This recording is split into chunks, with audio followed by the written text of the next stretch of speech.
Kepada tuan-tuan dan puan-puan yang baru saja tiba ke dalam Dewan, tuan-tuan dan puan-puan sila pastikan telefon bimbit tuan-tuan dan puan-puan berada dalam keadaan mood senyap ataupun tuan-tuan dan puan-puan boleh mematikan telefon bimbit.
Mengumumkan ketibaan masuk Profesor Dr. Osman Ghazali, penolong Naib Chancellor Kolej Sastra dan Sains Universiti Utara Malaysia.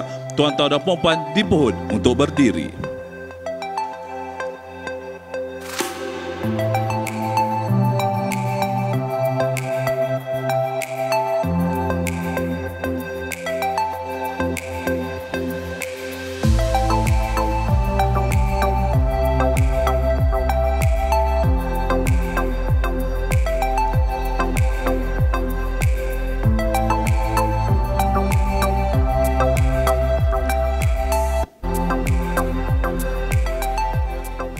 Para hadirin diminta untuk kekal berdiri bagi nyanyian lagu Negaraku dan lagu rasmi UUM Biru Warna.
keimanan, bina nusa, bina dunia sejahtera. Uni utama ibu yang tercinta, kami doa lanjut usia bahagia. Kami janji hormati pesanmu, ilmu budi dan bakti. Kami anak insan Tuhan, membara langit biru mencari ilmu, berteman kebudimanan, bina nusa, bina dunia sejahtera. Uni utama ibu yang tercinta, kami doa lanjut usia bahagia. Kami janji hormati pesanmu, ilmu budi dan bakti, ilmu budi dan bakti.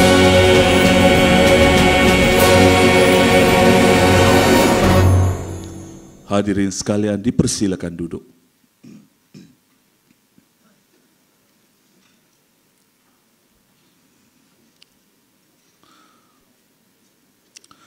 Bismillahirrahmanirrahim. Assalamualaikum warahmatullahi wabarakatuh dan salam sejahtera. Yang berusaha, Profesor Dr. Osman Ghazali, penolong Naib Chancellor College Sastera dan Sains Universiti Utara Malaysia. Profesor Madya Dr. Farah Muhammad Zain, Timbalan Dekan Penyelidikan dan Inovasi Pusat Pengajian Pendidikan Universiti Utara Malaysia. Encik Muhammad Fadli Madiyah, Pengerusi Jawatankuasa Jaringan Industri dan Masyarakat, mewakili Dekan Pusat Pengajian Bahasa Tamadun dan Falsafah SLCP Universiti Utara Malaysia.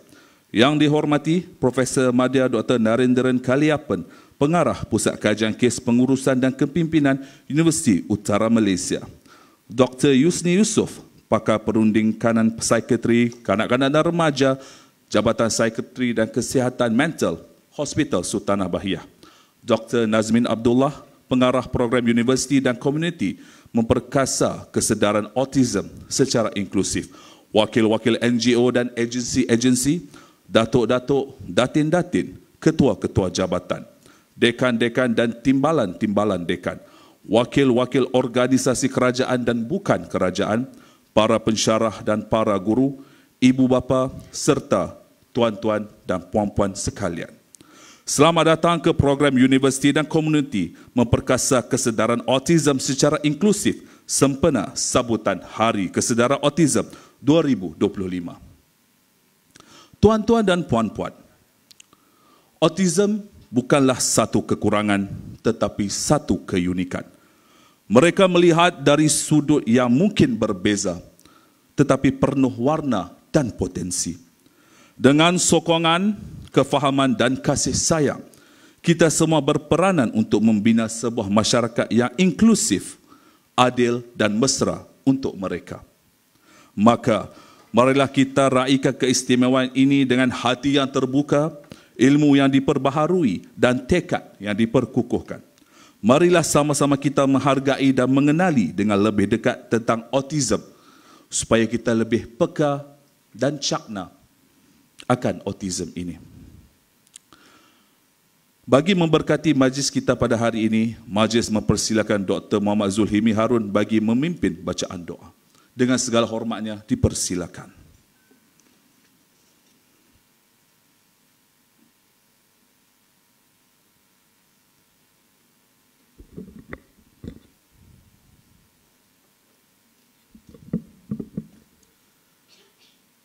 أعوذ بالله السميع العليم من الشيطان الرجيم بسم الله الرحمن الرحيم الحمد لله رب العالمين والصلاة والسلام على أشرف الأنبياء والمرسلين وعلى آله وأصحابه أجمعين رضينا بالله ربا وبالإسلام دينا وبمحمد نبيا ورسولا.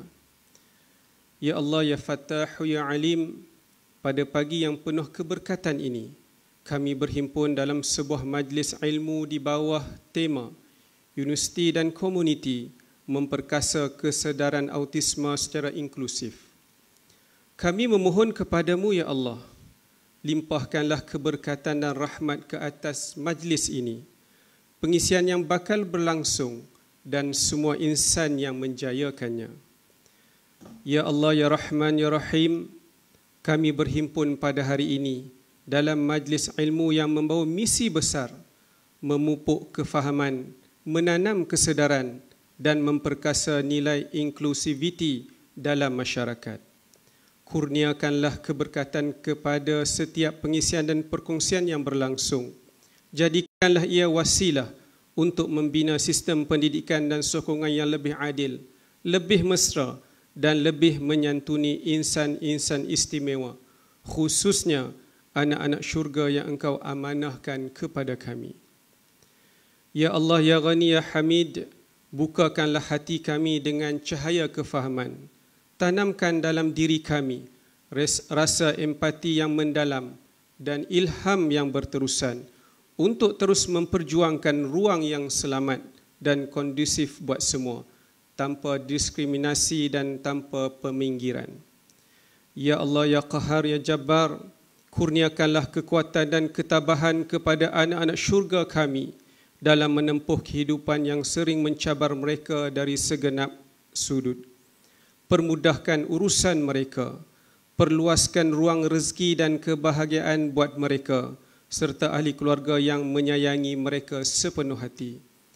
Ya Allah, ya Hanan, ya Manan, jadikanlah para pendidik, pentadbir, ibu bapa, ahli akademik dan seluruh anggota masyarakat sebagai tonggak harapan yang terus membela dan menyantuni anak-anak syurga ini.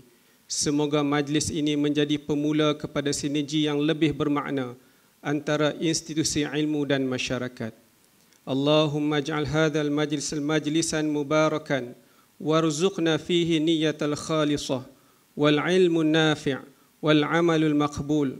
Rabbana taqabbal minna innaka antas sami'ul alim wa tub alaina innaka antat tawwabur rahim. Wa sallallahu ala sayyidina Muhammad wa ala alihi wa ashabihi ajma'in walhamdulillahi rabbil alamin.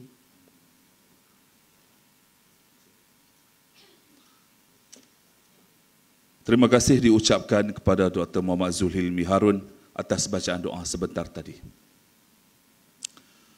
Tuan-tuan dan puan-puan sekalian, majlis diteruskan dengan ucapan daripada penolong Naib Chancellor College Sastera dan Sains. Dengan segala hormatnya dipersilakan Profesor Dr. Osman Ghazali untuk menyampaikan ucapan.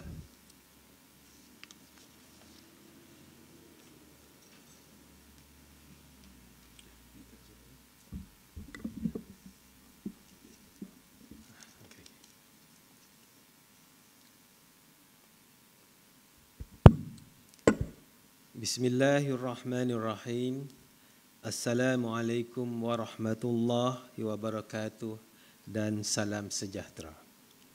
Yang berusaha, Profesor Madya Dr. Farah Muhammad Zain, Timbalan Dekan Penyelidikan dan Inovasi Pusat Pengajian Pendidikan Universiti Utara Malaysia, Encik Muhammad Fadli Maddiah, Pengerusi Jawatan Kuasa Jaringan Industri dan Masyarakat Pusat Pengajian Bahasa, Tamadun dan Falsafah Universiti Utara Malaysia. Yang dihormati Profesor Madya Dr. Narendran Kaliapan, Pengarah Pusat Kajian Kes Pengurusan dan Kepimpinan Universiti Utara Malaysia. Dr. Yusni Yusof, Pakar Perunding Kanan Sekretari Kanak-kanak dan Remaja, Jabatan Sekretari dan Kesihatan Mental Hospital Sultanah Bahiyah. Dr. Nazmin Abdullah, Pengarah Program Universiti dan Komuniti Memperkasa Kesedaran Autism secara Inklusif. Wakil-wakil NGO dan agensi-agensi, datuk-datuk, datin-datin, ketua-ketua jabatan, dekan-dekan dan timbalan dekan, wakil-wakil organisasi kerajaan dan bukan kerajaan, para pensyarah dan para guru, ibu bapa serta tuan-tuan dan puan-puan sekalian. Terima kasih di atas kehadiran anda semua di majlis ini. Pertama kali saya ingin mengucapkan setinggi-tinggi tahniah kepada kedua-dua pusat pengajian dan jabatan yang berjaya menganjurkan program pada hari ini. Tahniah sekali lagi kepada Pusat Pengajian Pendidikan selaku tuan rumah bersama Pusat Pengajian Bahasa, Tamadun dan Falsafah dan Pusat Kajian Kes, Pengurusan dan Kepimpinan kerana kejayaan menganjurkan program ini secara bersama. Sekalun tahniah saya berikan kepada Dr. Nazmin Abdullah selaku pengarah program, Encik Muhammad Fadli Muhammadiyah, pengurusi Jawatankuasa Jaringan Industri dan Masyarakat SLCP, dan Dr. Narendran, pengarah PK selaku teraju utama program ini. Seperti yang kita telah ketahui, program hari ini adalah kemuncak kepada program-program autism yang telah berlangsung sepanjang bulan April 2025 ini.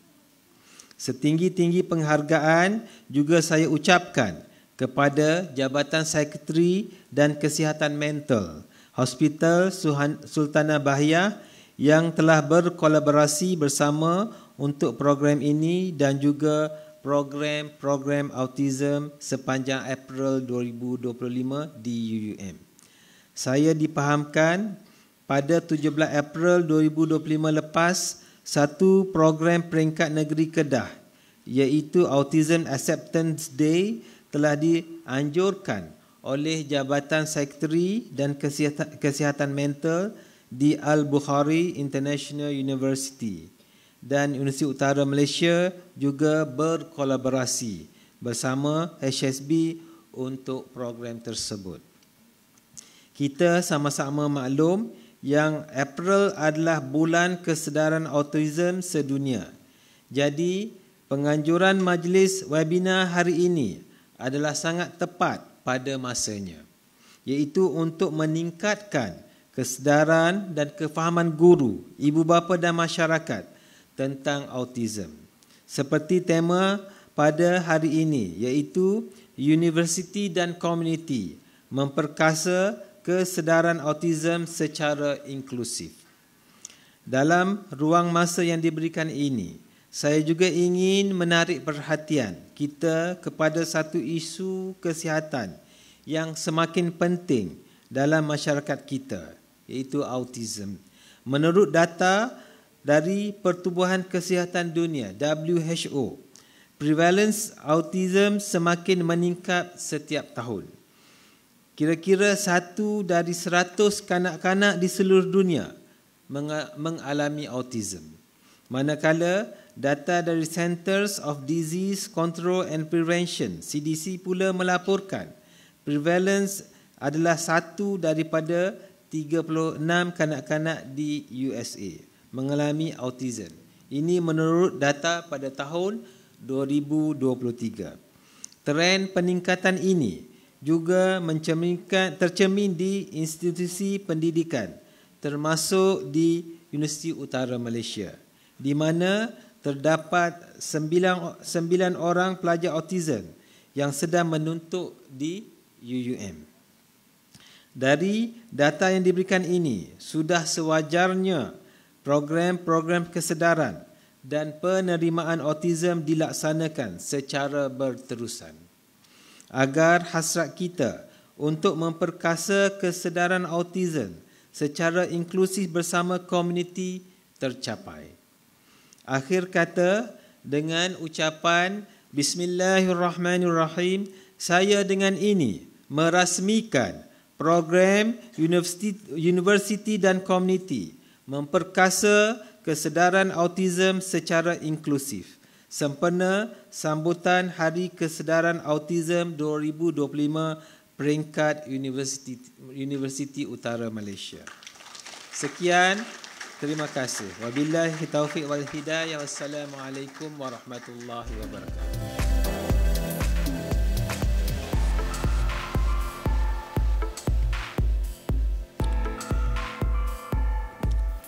Terima kasih diucapkan kepada Yang Berbahagia Profesor Dr. Osman Ghazali atas ucapan sebentar tadi.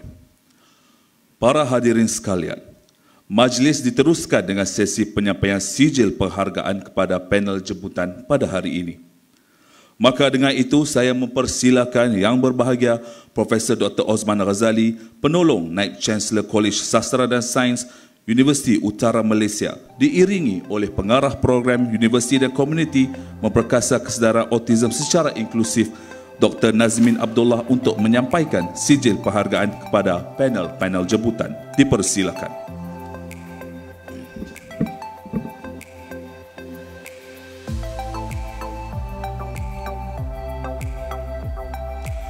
Dipersilakan Dr. Yusni Yusof, Pakar Perunding Kanan Psikiatri Kanak-kanak dan Remaja, Jabatan Psikiatri dan Kesihatan Mental, Hospital Sultanah Bahiyah.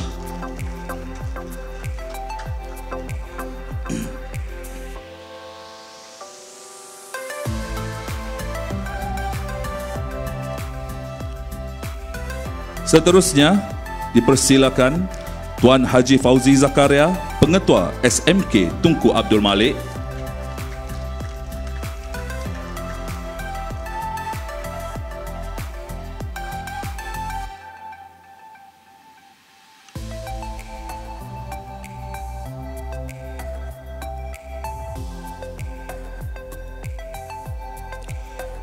Dipersilakan Dr. Yusniza Muhammad Yusof.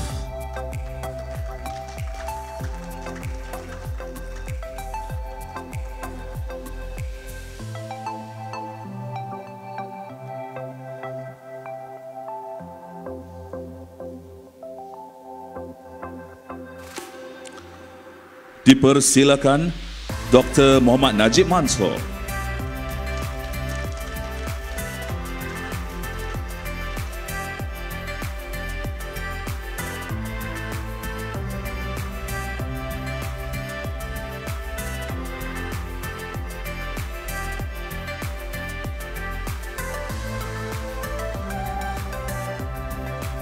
Dipersilakan Adik Ahmad Adik Muhammad Najib.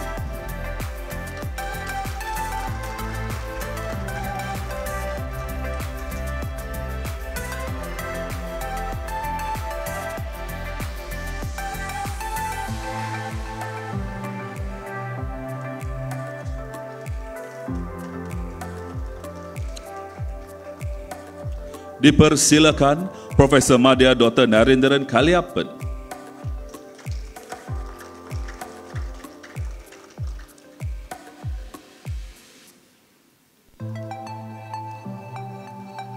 Dan dipersilakan Dr. Nazmin Abdullah.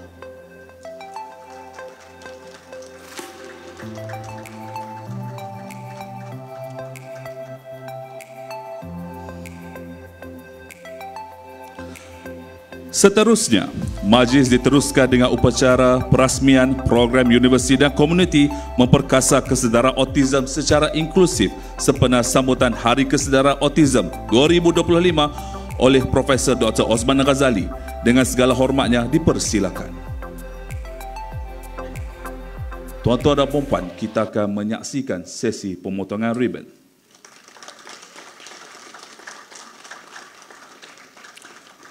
Hadirin sekalian, maka dengan itu rasmi sudah majlis kita pada hari ini. Seterusnya, marilah kita sama-sama saksikan montaj program yang telah disediakan.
Terima kasih diucapkan kepada Profesor Dr. Osman Ghazali atas kesudian merasmikan program kita pada hari ini.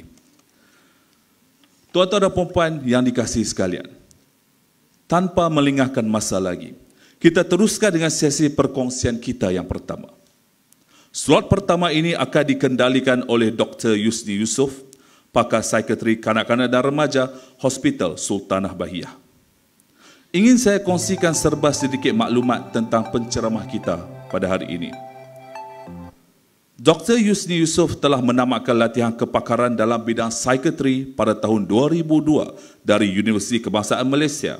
Seterusnya, sub kepakaran dalam bidang psikiatri kanak-kanak dan remaja pada tahun 2009 dari Kementerian Kesihatan Malaysia. Beliau pernah berkhidmat sebagai Ketua Jabatan di Jabatan Psikiatri dan Kesihatan Mental Hospital Sultanah Bahiyah mulai tahun 2018 hingga 2022. Sebelum dilantik sebagai pengarah Hospital Bahagia di Ulu Kinta mulai November 2022 sehingga November 2024. Sekarang, Dr. Yusni Yusof telah kembali ke Jabatan Psikiatri Hospital Sultanah Bahiyah Al-Osta sebagai pakar perundingan psikiatri kanak-kanak dan remaja. Beliau juga merupakan timbalan Ketua Kepakaran Psikiatri Kementerian Kesihatan Malaysia dan Ketua Sub Kepakaran Psikiatri Kanak-kanak dan Remaja KKM. Sebelum saya menjemput puan penceramah kita pada hari ini, tuan-tuan dan puan-puan, sewaktu mendaftar tadi, tuan-tuan dan puan-puan dapat kipas, betul? Okey, di belakang kipas itu, tuan-tuan dan puan-puan, ada QR code. QR code ini, tuan-tuan dan puan-puan, jika tuan-tuan dan puan-puan imbas QR code ini, tuan-tuan dan puan-puan boleh nampak buku, program, juga slide-slide yang akan dikongsikan oleh para panel kita pada hari ini. InsyaAllah. Okey, dengan itu, dengan segala hormatnya, saya menjemput Dr. Yusni Yusof untuk memulakan slot yang pertama bertajuk Mengeratkan Hubungan Hospital dan Sekolah, sokongan untuk kanak-kanak autism melalui lensa pakar psikiatri. Dengan segala hormatnya, dipersilakan.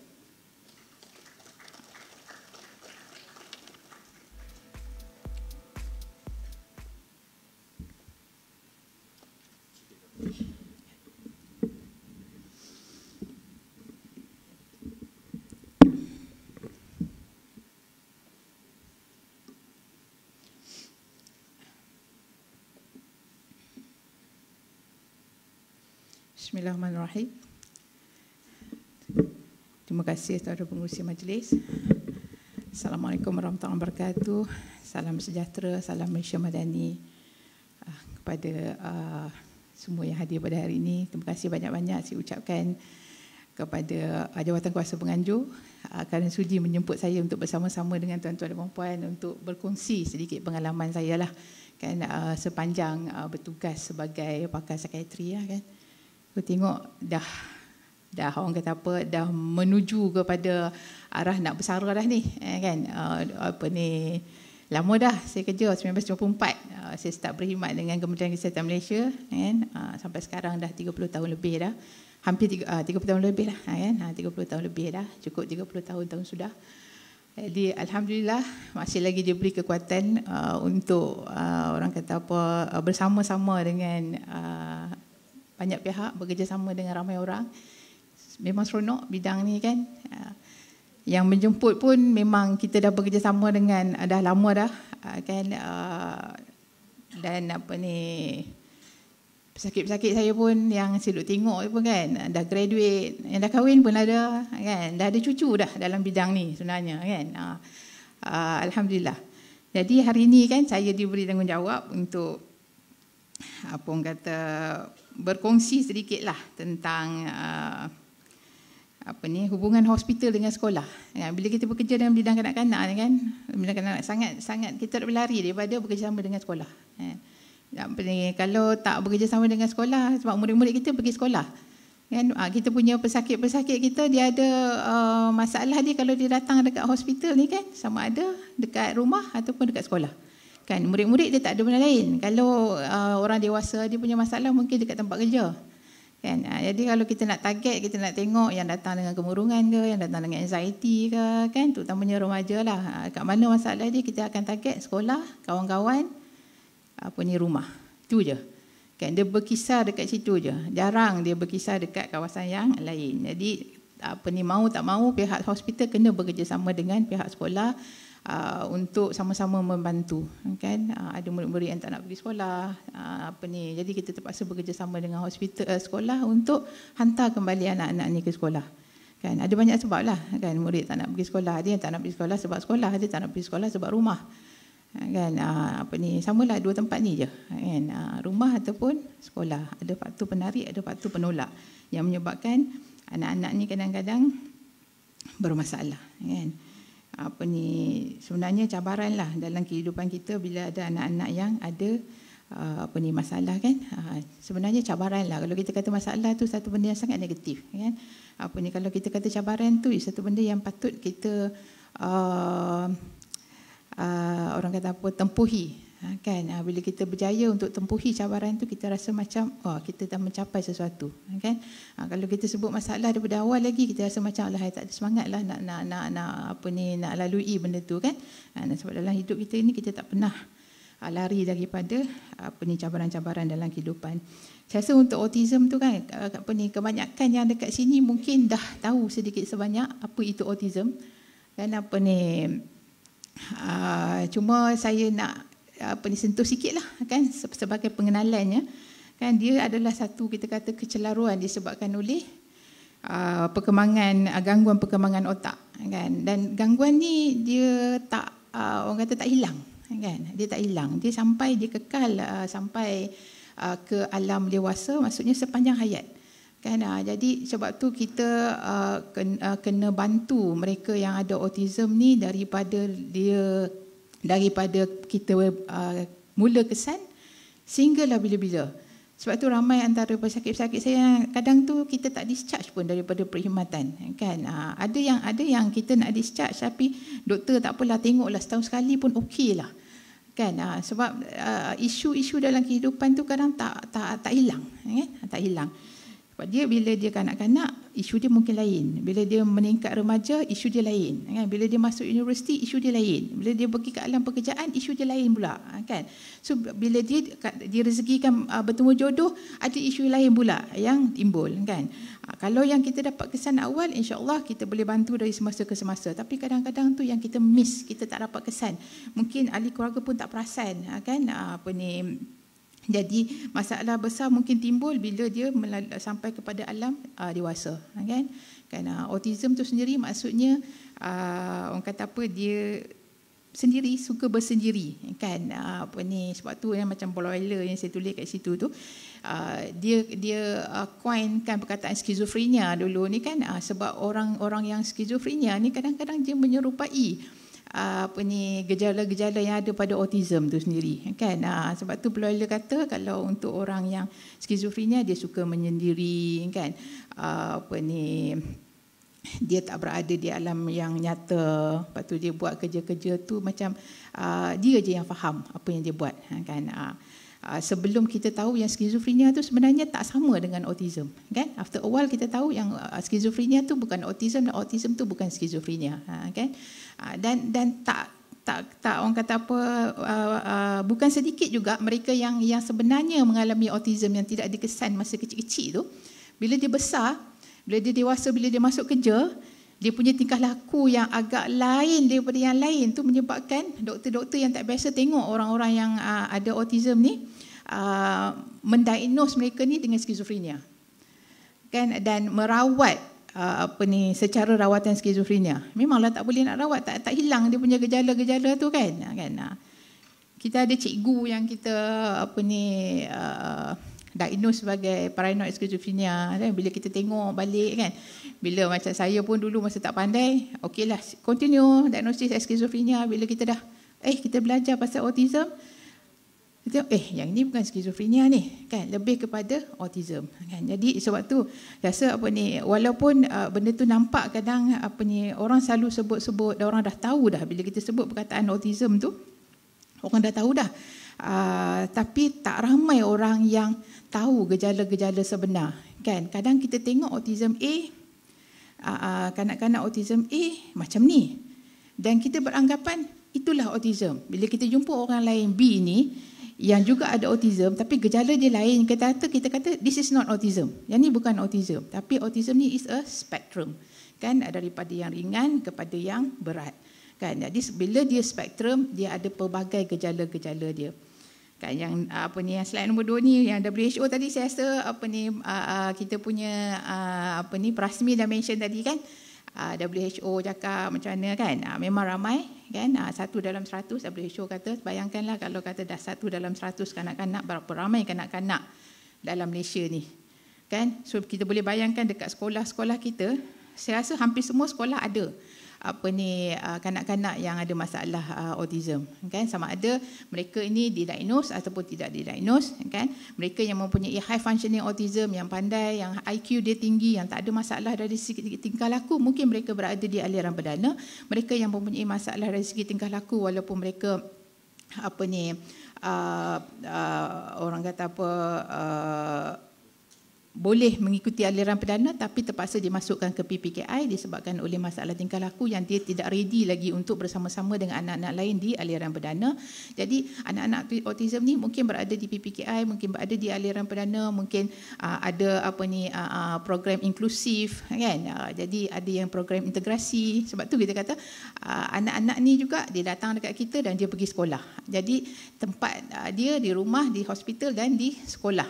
Sebab tu orang kata agak mustahil kalau pihak hospital tak bekerjasama dengan pihak sekolah untuk menangani anak-anak ni kan, sebab proses rawatan dia banyak berlaku di luar kan, bukan di hospital. Hospital kita tak mampu nak cater untuk semua kan. Kita punya occupational therapist tak ramai, tambah lagi speech pathologist lagi sikit kan. Satu hospital mungkin ada 2-3, itu pun hospital besar kan. Satu negeri mungkin tak sampai 10 pun speech pathologist, sedangkan pesakit kita ramai kan. Bukan sahaja untuk kanak-kanak yang autistik, delayed speech ke apa semua, mereka juga cater untuk orang dewasa yang stroke kan. Bila stroke dia tak boleh bercakap ke apa semua pun kita refer kepada speech pathologist juga. Jadi speech pathologist kita tu sangat rare hybrid lah dekat dalam Malaysia ni kan, sebab dia hasil pun tak ramai dalam setahun kan, dan tak banyak universiti yang menghasilkan speech pathologist ni. Saya rasa ini adalah satu bidang ada, you all semua dah ada jurusan ni.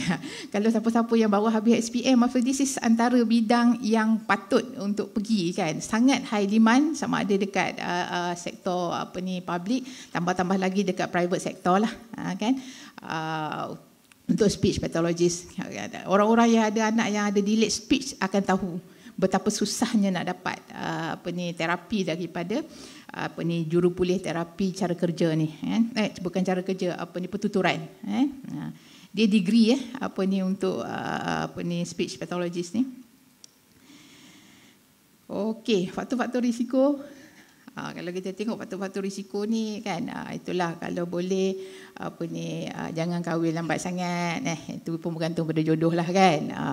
Sebab bila dapat anak pada umur yang lanjut tu kan, risiko untuk dapat anak Down syndrome kan, anak autism kan. Anak Down syndrome umur ibu yang lanjut, anak autism umur bapa yang lanjut kan. Itu kita kata faktor risiko kan. Tapi lagi satu faktor adalah risiko adalah anak lelaki kan, sulung yang kerap mengalami autism. Dan autism ni memang lebih kerap berlaku di kalangan kanak-kanak lelaki berbanding dengan perempuan kan. Lepas tu kita tengok kalau dekat dalam kebanyakannya masalah pembelajaran lah, masalah pembelajaran, masalah low IQ ke apa semua kan. Dia banyak pada ADHD tu, namanya satu lagi kan, banyak kepada lelaki berbanding dengan perempuan. Sebab tu kalau kita pergi dekat kelas PPKI kan, boleh perasan kan, kanak-kanak lelaki yang ramai dekat dalam kelas tu berbanding dengan kanak-kanak perempuan, sebab risiko dia memang lebih tinggi kepada kanak-kanak lelaki. Jadi masa kalau kat sini ada ibu-ibu masa mengandung, jagalah kan. Dengarlah nasihat nurse-nurse tu kan, sebab kita ada kepercayaan kita sendiri daripada persekitaran kita, dekat kampung kita, mak ayah kita, datuk nenek kita apa semua kan. Tapi pihak hospital tak pernah nak bagi nasihat yang memudaratkan kan. Kita kata makan vitamin, makanlah vitamin tu kan. Jaga berat, jangan sampai berat tak naik ke apa semua kan, dan jangan juga berat naik berlebihan kan. bila baby tu lahir tu kan, pergilah cepat kat hospital supaya kan kalau kita tengok dia faktor-faktor masa kelahiran tu pun dia boleh orang kata meningkatkan risiko untuk anak-anak mengalami masalah-masalah perkembangan yang lain, bukan sahaja autism kan. Kita tak nak anak dilahirkan secara bantuan forceps ke vacuum ke kan, ataupun anak tu dah berak ke dekat dalam kandungan kan. So benda-benda ni semua boleh menyebabkan anak tu dilahirkan dalam keadaan pernafasan yang tak bagus dan boleh juga efek dia punya otak kan. Sebab tu yang kita suruh masuk ward cepat kan. Kadang orang tak nak pergi hospital, nanti doktor tahan kan. Kita tahan tu sebab kita nak jaga kandungan kan, bukan kita suka-suka hati nak tahan. Kalau boleh kan, kalau kami dekat hospital kalau boleh tak nak orang masuk ward pun. Tak nak orang masuk ward pun, ward dah penuh dah. Tapi kalau terpaksa juga masukkan ward. Dan faktor genetik dan keturunan yang tu adalah faktor yang kita tak boleh nak ubah lah kan. Kalau penjagaan dari segi kesihatan apa semua, yang tu adalah faktor yang kita boleh kontrol kan. Tapi kalau faktor genetik dengan faktor keturunan tu, yang tu kita tak boleh kontrol kan. Yang itu orang kata anugerah Allah bagi dekat kita. Tak ada yang tak baik, semuanya yang baik. Kita yakin kan semua yang baik apa yang Tuhan bagi dekat kita. Okey, yang pasal interaksi ni apa semua ni, itu masalah utamalah kan, dalam antara gejala-gejala dia, interaksi sosial dan komunikasi kan. Pertuturan dia lambat, kadang dia boleh bercakap tapi dia tak pandai nak menggunakan pertuturan dia tu untuk berkomunikasi kan. Dia boleh bercakap, dia boleh cakap saya, boleh cakap bola, boleh cakap buku kan, semua dia boleh cakap, tapi dia tak pandai nak menggunakan pertuturan tu untuk berkomunikasi. Dia tak pandai nak bersembang. Kadang dia bersembang satu hala aja, tak ada two way communication. Dan dia kadang-kadang tu kan, dia pandai bercakap tapi dia akan bercakap benda yang dia nak cakap je kan. Kalau kata saya ada juga pesakit ni, dia dia suka sejarah kan. Anything about sejarah dia akan cakap. Dan dia bercerita dengan nenek dia pasal sejarah. Lepas tu dia marah nenek dia tak nak dengar dia cakap kan. Siapa nak dengar kalau dia cakap dengan saya pun saya tak nak dengar pasal sejarah kan. Ada yang suka tentang tarikh lahir kan. Dia jumpa dengan orang, dia akan tanya, tarikh lahir awak berapa hari bulan, tarikh lahir awak berapa hari bulan, tarikh lahir awak berapa hari bulan kan. Dia tak kisah sama ada socially accepted ke ataupun tidak ke, dalam situasi yang macam mana pun dia akan pergi jumpa dengan orang, dia akan tanya tarikh lahir kan. Dia sangat minat dengan tarikh lahir. Ada yang sangat minat dengan bintang-bintang, cakrawala kan. Dan kalau kita suruh dia cerita pasal cakrawala ataupun semua dia tahu very detail kan. Suruh dia lukis pun dia boleh lukis dekat mana letaknya planet ni, kat mana letaknya planet, semua dia boleh tahu kan. Ada yang sangat suka dengan kereta, macam pada dia kereta tu bukan proton semata-mata, dia tahu proton X70 keluaran bila kan. Dia punya kereta tu berapa dia punya orang kata power dia ke apa, semua dia orang tahu kan. Cuma kita pun itu je tapi kalau kita nak sembang biasa-biasa apa semua, dia tak boleh. Kita tanya khabar dekat dia, apa khabar pun dia tak pandai nak jawab kan. Jadi dia orang boleh jadi IQ sangat tinggi, tapi dia punya kebolehan tu, dia punya kepintaran tu kadang-kadang tak boleh nak digunakan kan untuk dia bekerja kan, untuk dia interaksi dengan orang apa semualah kan. Jadi yang itu yang kita perlu bantu sangat-sangat. Yang kalau kecil kita panggil tu macam kita kata anak kita ni pekak ke kan, panggil tak toleh kan. Bila orang tutup pintu kuat pun macam tak ada apa kan. Tapi ada masa bila kita panggil dia toleh pula kan. Jadi benda-benda macam ni kan, kalau ada dekat sini ibu bapa yang ada anak-anak yang curiga anak dia ni ada masalah ke tak ada masalah, jangan tunggu kan. Kadang kita suka tunggulah okey je kot, nanti lepas ni okey kot, kena hilang kot, lepas setahun, lepas tahun tak bawa pergi untuk dapat assessment. Kita buat assessment je, bukan kita nak diagnose pun, kita buat assessment kan. Kalau kata kita buat dia ada delayed speech tapi bukan autism, tak apa, pergi hantar speech therapy, pergi untuk terapi pertuturan. Ataupun kita cadangkan, kalau budak-budak selalu saya cadang kalau dia duduk dekat babysitter, hantar ke nursery. Sebab nursery tu ada budak-budak lain, dia boleh interact. So dia punya orang kata perkembangan apa kita panggil tu, dia lebih terdedah lah. Dia punya stimulation untuk bercakap tu lebih. Banding duduk dengan babysitter kan, babysitter dia banyak kerja lain lagi. Dia nak masak lah, dia nak kemas rumah dia lah apa semua. Dia letak dekat situ, mungkin tengok TV je lah kot budak tu kan. Tambah kalau tak ada budak lain yang sebaya yang untuk dia berbual, bergaul ke apa semua kan. Jadi ramai yang kita cadangkan macam tu, lepas 6 bulan dia kata anak saya dah boleh cakap bagus dah doktor. Kan, bila dia bawa balik semula kan. So kita nak dia be ready to go to school lah. Kalau tak boleh cakap, macam mana kita nak hantar dia ke sekolah walaupun dia pandai kan. Nak pergi masuk aliran perdana susahlah kalau dia tak boleh bercakap kan. So selalu kadang-kadang cikgu pun agak keberatan lah untuk menerima anak-anak yang macam ni kan, walaupun secara akademik dia tak ada masalah. Okey. Bila dia tengok kan, bila orang tu cakap dia tak tengok mata kita kan, dia lari lah. Dia tengok sekejap, dia lari sekejap je. Dia macam kadang tu dia tak tengok langsung kan. Saya ada patient yang memang tak angkat kepala pun bila kita tanya dia soalan, tunduk je. Lepas tu angguk-angguk. Saya ada university student yang datang, yang ni pun memang sangat delayed, masa tu lah baru datang kan, sebab masa COVID tu. Masa COVID kan banyak buat online punya teaching class apa semua. UiTM kan ada semester 1 dia ada kawat. So kawat dia tu kena buat sorang-sorang dekat rumah, ambil video, post. So dia rasa macam dia tak boleh buat kan, benda-benda macam tu kan. So dia bila dia datang tu dia stres sangat kan, bila saya cakap dengan dia tunduk je, dan dia pula tak suka course yang dia buat. Course yang dia buat tu ada satu course profesional yang mana mak ayah dia rasa dia pandai kan. Dia ex-MRSM kan, memang jenis pandai. Tapi saya pun hairan jugalah macam mana dia boleh survive dekat MRSM tu kan. Sepanjang 5 tahun dia duduk kat situ kan. So lepas tu bila dia masuk uni, dia tak boleh cope simply because dia tak suka dia punya course tu kan.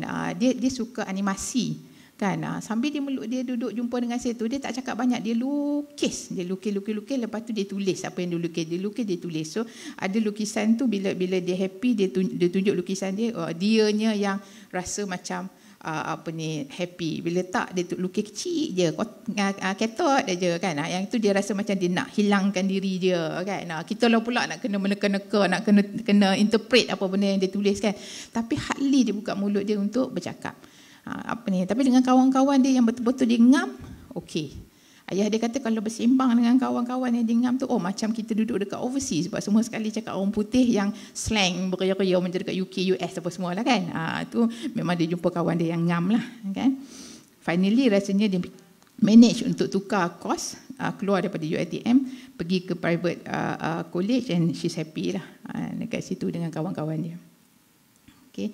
So itu antara yang kita kena faham lah. Kalau kita tak faham, kita terus untuk force kan. Kita nak buat macam anak-anak yang typical, yang bila kita force sikit, okay you tunggu for another few months, nampak lepas tu dia boleh tolerate, dia boleh cope kan. Tapi anak-anak ni kadang dia tak boleh. Dia sangat fix dengan apa yang dia nak dan apa yang dia suka. Okay.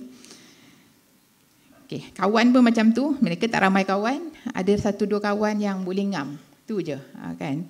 Sebab tu kita perlukan daripada cikgu-cikgu ni kan, apa yang kita perlukan, kalau ada cikgu-cikgu yang menonton kat sini atau cikgu-cikgu dekat dalam bilik ni, apa yang kita perlukan bila kita minta laporan, kadang kita dapatkan maklumat daripada ibu bapa tu rasa macam sangat sikit tau.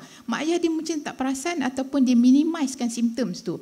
Kita nampak anak ni nampak macam autistik, tapi daripada history mak ayah tu tak menunjukkan ciri-ciri tu kan. Kita tak boleh nak buat diagnosis pun kan. Bukanlah penting sangat diagnosis tu, tapi untuk proses kita nak merawat tu, kita naklah buat rawatan yang betul. Kalau dia datang dengan delayed speech, kita hantar je dekat speech pathologist kan. Tapi kalau tak ada diagnosis, kadang-kadang kan kita nak memahami orang yang berkenaan tu agak susah. Jadinya apa yang kita buat, kita hantar surat ke sekolah dengan keizinan ibu bapa untuk dapatkan laporan daripada sekolah kan. Kadang-kadang kita kepilkan juga dengan apa kita panggil tu, questionnaire yang untuk ADHD punya questionnaire tu kan.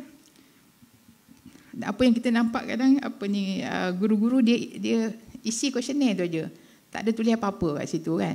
So kita rasa sangat penting untuk tulis dekat situ bukan sahaja dari segi akademik, pencapaian dia, pergaulan dia, sasiah dia dekat dalam kelas, dia punya tingkah laku di dalam kelas, apa semua kita nak tahu. Sebab benda tu sangat membantu untuk kita buat diagnosis dan juga untuk kita membantu dan memberi rawatan yang terbaik untuk anak-anak ni. Kan? Kadang dia datang dengan bukan penjaga dia. Kan, yang menjaga dia babysitter, tapi dia datang dengan mak ayah. Kan, yang ini ramai di kalangan kita kata Chinese lah, sebab dia hantar anak dia dekat babysitter tu sebulan sekali dia pergi tengok kan anak dia. Jadi yang ni masa saya dekat Penang dulu banyak kan, jadi kalau mak dia dengan ayah dia je datang, dia orang tak tahu perkembangan anak tu. Dia tak tahu anak dia makan macam mana dekat rumah, dia tak tahu masa tidur anak dia macam mana, sebab mereka ni selalu ada masalah untuk tidur dan mereka tidur sangat lewat malam-malam kan. Jadi kita nak satu, kita akan panggil lah babysitter tu akan datang kan. Satu lagi laporan daripada sekolah sangat membantu. Kadang dia punya tingkah laku tu dekat hospital nampak okey je kan. Tapi dekat sekolah mungkin cikgu komplain banyak sebab dia orang ni ada benda tertentu yang akan stimulate dia punya excitement tu kan. Mungkin dekat sekolah dia ada banyak sangat benda yang mengganggu. Dekat hospital mungkin environment tak ada apa, sunyi je, okey je apa semua, dia akan behave. Kan? Kita tengok dekat dalam surat rujukan tu macam macam ni budak ni macam ni, ataupun dekat klik dekat hospital melompat-lompat apa semua. Mak dia kata dekat rumah tak macam ni lah doktor. Kita tanya pula dekat sekolah macam mana. Kan, jadi benda-benda ni kan kadang mak bukan cuba untuk deny, mungkin budak tu dekat dalam environment yang dia dah biasa sangat, dia tak ada excitement, so dia duduk diam je kan. Dia punya rutin tu tak ada masalah, dia akan follow je. Dia orang memang ada masalah dengan rutin ni kan. You pergi daripada A kepada B, lalu satu jalan tu, kalau you menyimpang, jalan tu tutup ke apa semua, dia akan mengamuk sepanjang perjalanan. Sebab apa? Sebab you tak lalu jalan yang betul pada dia kan. So yang tu dia tak suka kan. Baju pun dia ada tekstur yang dia suka kan. Sebab tu kadang anak-anak ni dia akan pakai baju yang sama je, ulang baju tu je, walaupun banyak baju macam mana pun ada dekat dalam almari tu, dia nak baju tu juga kan. Bila dia pilih dia nak yang tu. Tak apa kalau you beli 10 helai baju tu pun okey je pada dia kan. Janji gambar tu teksturnya yang itu kan. Dia nak cotton ke apa ke whatever kan. Sebab yang itu je yang membuatkan dia selesa, disebabkan oleh masalah sensori dia kan. Dia tak suka kadang orang sentuh kan. Dia kadang budak-budak kan, dia suka kacau kan, cucuk-cucuk lah apa semua kan. Bila dia cucuk ke kacau ke, budak-budak ni dia menjerit. Itu yang kanak-kanak nakal ni suka kan. Jadi macam kat sekolah apa yang cikgu-cikgu pun susah nak kontrol lah anak-anak yang nakal-nakal ni kan. Tapi rasanya from time to time kan, mungkin kita kena ada sikit tazkirah ke ataupun dekat peringatan dekat anak-anak ni kan, bahawa ada anak-anak ni yang tak tahan dengan benda ni, tak boleh dengan benda tu apa semua kan. Kadang sedih jugalah ada anak-anak yang kena ejek, awak OKU kan, dekat sekolah kan. Saya ada murid-murid dan anak-anak patient saya yang depressed disebabkan oleh dia ejek kan. Kadang dia pun tak tahu apa dia OKU tu kan. Saya ada patient ni, dia kata budak-budak cakap dia, kamu OKU. Ada cikgu pun cakap macam tu, kamu tu OKU. So bila dia balik rumah lah, dia tanya mak dia, mak OKU tu apa kan. Mak dia pun ceritalah dekat dia OKU tu apa semua. Dia start jadi depressed, murung kan. Dia tak nak pergi sekolah apa semua kan. So benda-benda macam ni kadang kita nampak macam simple aja kan. Sebut OKU je pun kan. Ataupun macam ejek-ejek macam tu je kan. Pada kita yang bekerja dengan anak-anak ni, dengan kanak-kanak dan juga remaja-remaja ni, kita rasa benda tu sebagai satu benda yang normal kan. Sebab kita dah normalize kan benda yang tak okey kan. Jadi benda-benda inilah yang kita kena pandang sebagai satu benda yang serius kan, yang perlu kita bagi nasihat dari semasa ke semasa supaya anak-anak yang lain tu faham. Mereka yang berada dekat kelas PPKI tu kan, boleh kata hampir semua adalah anak-anak syurga kan. Macam itulah anak saya pun dekat sekolah dia dulu ada kelas PPKI. Dia tanya, mak kelas PPKI tu kelas apa Kan? So kita ceritalah kelas PBKI ni, murid-murid dia macam ni, apa semua kan. Jangan kacau dia orang tu semua anak-anak syurga. Kan? Dia orang tu dah ada nama dah dekat syurga tu. Kan? Kalau kita kacau dia orang, kita pun tak tentu lagi masuk syurga, silap-silap masuk neraka. Kan? Jadi macam-macam dan kita gunakan bahasa yang mudah untuk anak-anak faham lah. Kan? Saya ada patient yang dia cakap bahasa Inggeris je. Masa dia masuk darjah 1 tu, dia tak pandai cakap Melayu. Dia cakap bahasa Inggeris. Jadi bila duduk di sekolah mana? Sekolah kat Perlis. Apa nama sekolah entah? Perlis ada sekolah. Saya tak ingat nama sekolah apa. Lepas tu mak dia susah hati lah. Bila dia masuk kat situ, dia suka cakap bahasa orang putih. Budak-budak lain mengejek lah. Kan? Bila mengejek, dia menjerit. Bila dia menjerit, yang nampak dia lah yang salah. Sebab dia menjerit, dia mengganggu ketenteraman. Kan? Sedangkan budak yang mengejek tu tak dapat apa-apa tau. Budak yang menjerit ni yang kena. Kan? Jadi yang ini antara yang kita rasa macam lah, sometimes kita pergi kat sekolah lah, kita bersembang dengan cikgu kan, cakap. Sebab saya rasa tak semua orang boleh faham kan. Autism ke doktor? Kadang kata apa ni? Saya tengok budak autism lain tak macam ni pun. Macam saya cakap tadi, autism ni spektrum. Kan, dan dia punya gejala adalah berbeza-beza. Dia punya sensory issue pun berbeza. Ada orang dari segi sentuhan, ada orang dari segi orang kata visual, ada orang sensory dia masalah dari segi pendengaran. Ada yang tak boleh dengar bunyi blender, tak boleh dengar bunyi vacuum kan. Kalau mak dia nak vacuum rumah jenuh lah kan. Ada budak yang dia tak boleh pergi dekat kedai gunting tu kan, dia tak boleh dengar gunting bunyi sap-sap tu kan. Dia tak boleh dengar bunyi mesin tu kan, dan dia boleh letak nak seriau kan. Macam kita pun kadang-kadang kita rasa juga risau, takut tiba-tiba benda tu tergunting telinga kita ke apa kan. So dia lebih daripada tu lah. Kita seriau-seriau pun kita okey je, tadah kepala kita kan. Budak-budak ni tak kan. Sometimes sebab tu rambut dia pun panjang aja kan, sebab mak ayah dia tak berpeluang untuk bawa dia untuk gunting rambut. Itu antaranya kan. Dekat sekolah rambut tak boleh panjang kan. So nak kena jugalah prosah macam-macam mana pun bagi rambut dia boleh potong. Okey. Kalau nak cerita pasal gejala autism ni satu hari ni tak habis, banyak kan. Banyak sangat kan. Okey. Tapi boleh Google sekarang ni banyak kan. Pergilah dekat tengok dekat dalam Google tu apa dia kan. Selalu ni tak larilah. Dia punya gejala-gejala tu semua ada dekat dalam tu kan. Kalau kita nampak orang yang agak pelik sikit, lain sikit daripada kebiasaan, pergilah cari kan kat dalam tu kan. Sebab autism ni dia bukan orang yang berpenyakit, dia bukan penyakit sebenarnya, tapi dia ada dekat dalam ICD-10 dengan ICD-11 sekarang ni dengan DSM-5 tu, sebab dia adalah satu kecelaruan kan, yang tak sama macam kita yang tipikal. Okay. So diagnosis siapa-siapa pun boleh buat, siapa yang tahulah. Maksudnya kalau ikut nak isi borang OKU tu, sebab dia termasuk di dalam masalah kurang upaya masalah pembelajaran, nak isi borang tu siapa-siapa doktor yang berdaftar boleh isi kan. Sama ada orang tu boleh diagnose ataupun tak boleh diagnose saja kan.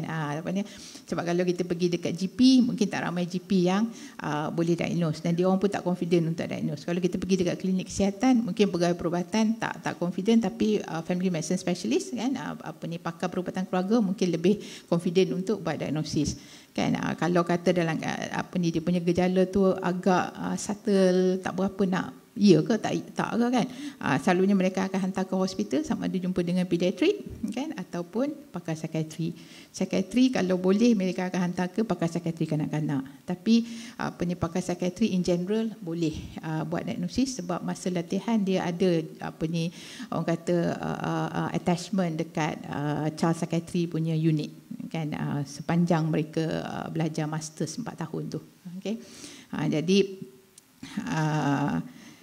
kalau KKM, kita ada MCAT untuk screening kan. Sebab tu kadang dia punya screening tu umur 18 sampai umur 36 tahun kan, 36 bulan. Jadi 18 ke 36 bulan tu tricky sikit. Kadang mak ayah tak bawa untuk injection booster tu. Booster umur 18 bulan kan. Kadang mak ayah tak bawa, ataupun mak ayah dia bawa pergi dekat private klinik. Sebab benda ni dia buat dekat klinik kerajaan sahaja. Dekat private klinik masih lagi tak buat MCAT ni kan, untuk screening. for autism. Seawal 16 bulan kita dah boleh dah nak screen kan, 18 bulan, setahun setengah kan, kita dah boleh dah screen untuk autism ni. Jadi kita nak kena orang kata apa, ikutlah kan, sebab lepas tu setahun sekali. Maksudnya kalau you tak pergi untuk jab tu setahun sekali sampai umur 6 tahun. Kan sepatutnya kita bawa anak kita untuk follow up, untuk tengok perkembangan dia dekat klinik kesihatan. Bila dia masuk umur 7 tahun sampai dia habis sekolah, pasukan sekolah pula akan pergi ke sekolah untuk buat screening kan. Tapi pasukan sekolah buat masa ni dia lebih fokus kepada fizikal kan, yang untuk tapi dah mula masalah pembelajaran. Kadang autism tu kadang-kadang kalau yang tak berapa jelas sangat tu dia miss. Kan, jadi benda-benda macam ni kami dari semasa ke semasa memang cuba untuk meningkatkan pengetahuan dengan latihan-latihan kepada kaki tangan terutamanya yang terlibat dengan pasukan sekolah, yang terlibat dengan perawatan kanak-kanak dan remaja untuk memahamkan mereka tentang autism ni kan. Pergi hospital pun kadang dia sebut autism orang tak tahu. Kan, tak ramai sebenarnya orang tahu, tapi akhir-akhir ni dah makin ramai orang yang aware kan. Bila dah aware tu kita nak dia lebih memahami lah kan, dan juga menerima lah anak-anak ni. Okey, lagi satu, ada setengah tu ibu bapa rasa macam anak saya ni macam tak okey lah kan. Selalu saya nasihatkan dekat nurse ke apa semua yang dekat situ, bila mak dia rasa je anak dia macam tak okey, jangan terus kata anak awak okey lah, sebab kita tengok dia masa tu je kan. Mungkin kita tengok dia dalam 15 minit 10 minit kan, anak dia okey masa tu, tapi kita tak tahu dekat rumah macam mana kan. Sebab tu kalau dekat klinik saya ada peluang sikit saya tengok gejala-gejala yang tak okey tu, sebab saya tengok agak lama kan. Kalau kita pergi dekat klinik yang tengok dalam 5 minit 10 minit dia mungkin tak sempat nak tengok pun gejala-gejala sebenar dia kan. Lama sikit kita provoke sikit kita nampak dah kan dia punya gejala tu keluar kan. Dia pun tak boleh tahan dah anak-anak act lama-lama sangat kan, sebab dia try untuk calm down, duduk dekat situ, tapi bila lama sangat dia tak tahan kan. Jadi kita boleh nampak. Rawatan tu itulah terapi cara kerja apa semua kan. Yang paling penting sekali pergi jumpa doktor ni, doktor tak ada bagi rawatan pun kan. Doktor sembang-sembang tanya kan. Mungkin kalau bantu keluarga kan, ibu bapa stres apa semua bila datang tu. Saya punya klinik ni ventilation session lah kot kan. Datang ventilate anak sini macam ni lah doktor, susah lah macam ni doktor apa semua kan. Kadang saya tu mendengar je, sebab tak semua masalah yang tak semua benda yang kita boleh selesaikan kan. Tapi bila kita meminjamkan telinga kita yang dua ni kan, telinga kita ada dua, mulut ada satu je kan. So kurangkan guna mulut, banyak guna telinga kan. Bila kita berada dalam sesi terapi kan, dengar. So nanti bila dia bercerita tu macam seolah-olah kan sebahagian daripada beban dia keluar kan. Dia keluar je daripada klinik kita, masalah dia tak selesai pun kan. Tapi balik tu sekurang-kurangnya ada orang dengar kan. Sebab kalau dia cerita dekat orang lain, orang tak faham pun kan. Habis-habis sangat sabarlah kan. Kita dah tak larat dengar dah kan. Ibu-ibu bapa yang dengan anak-anak dengan tingkah laku mencabar ni, dia dah biasa sangat dengar yang tu kan.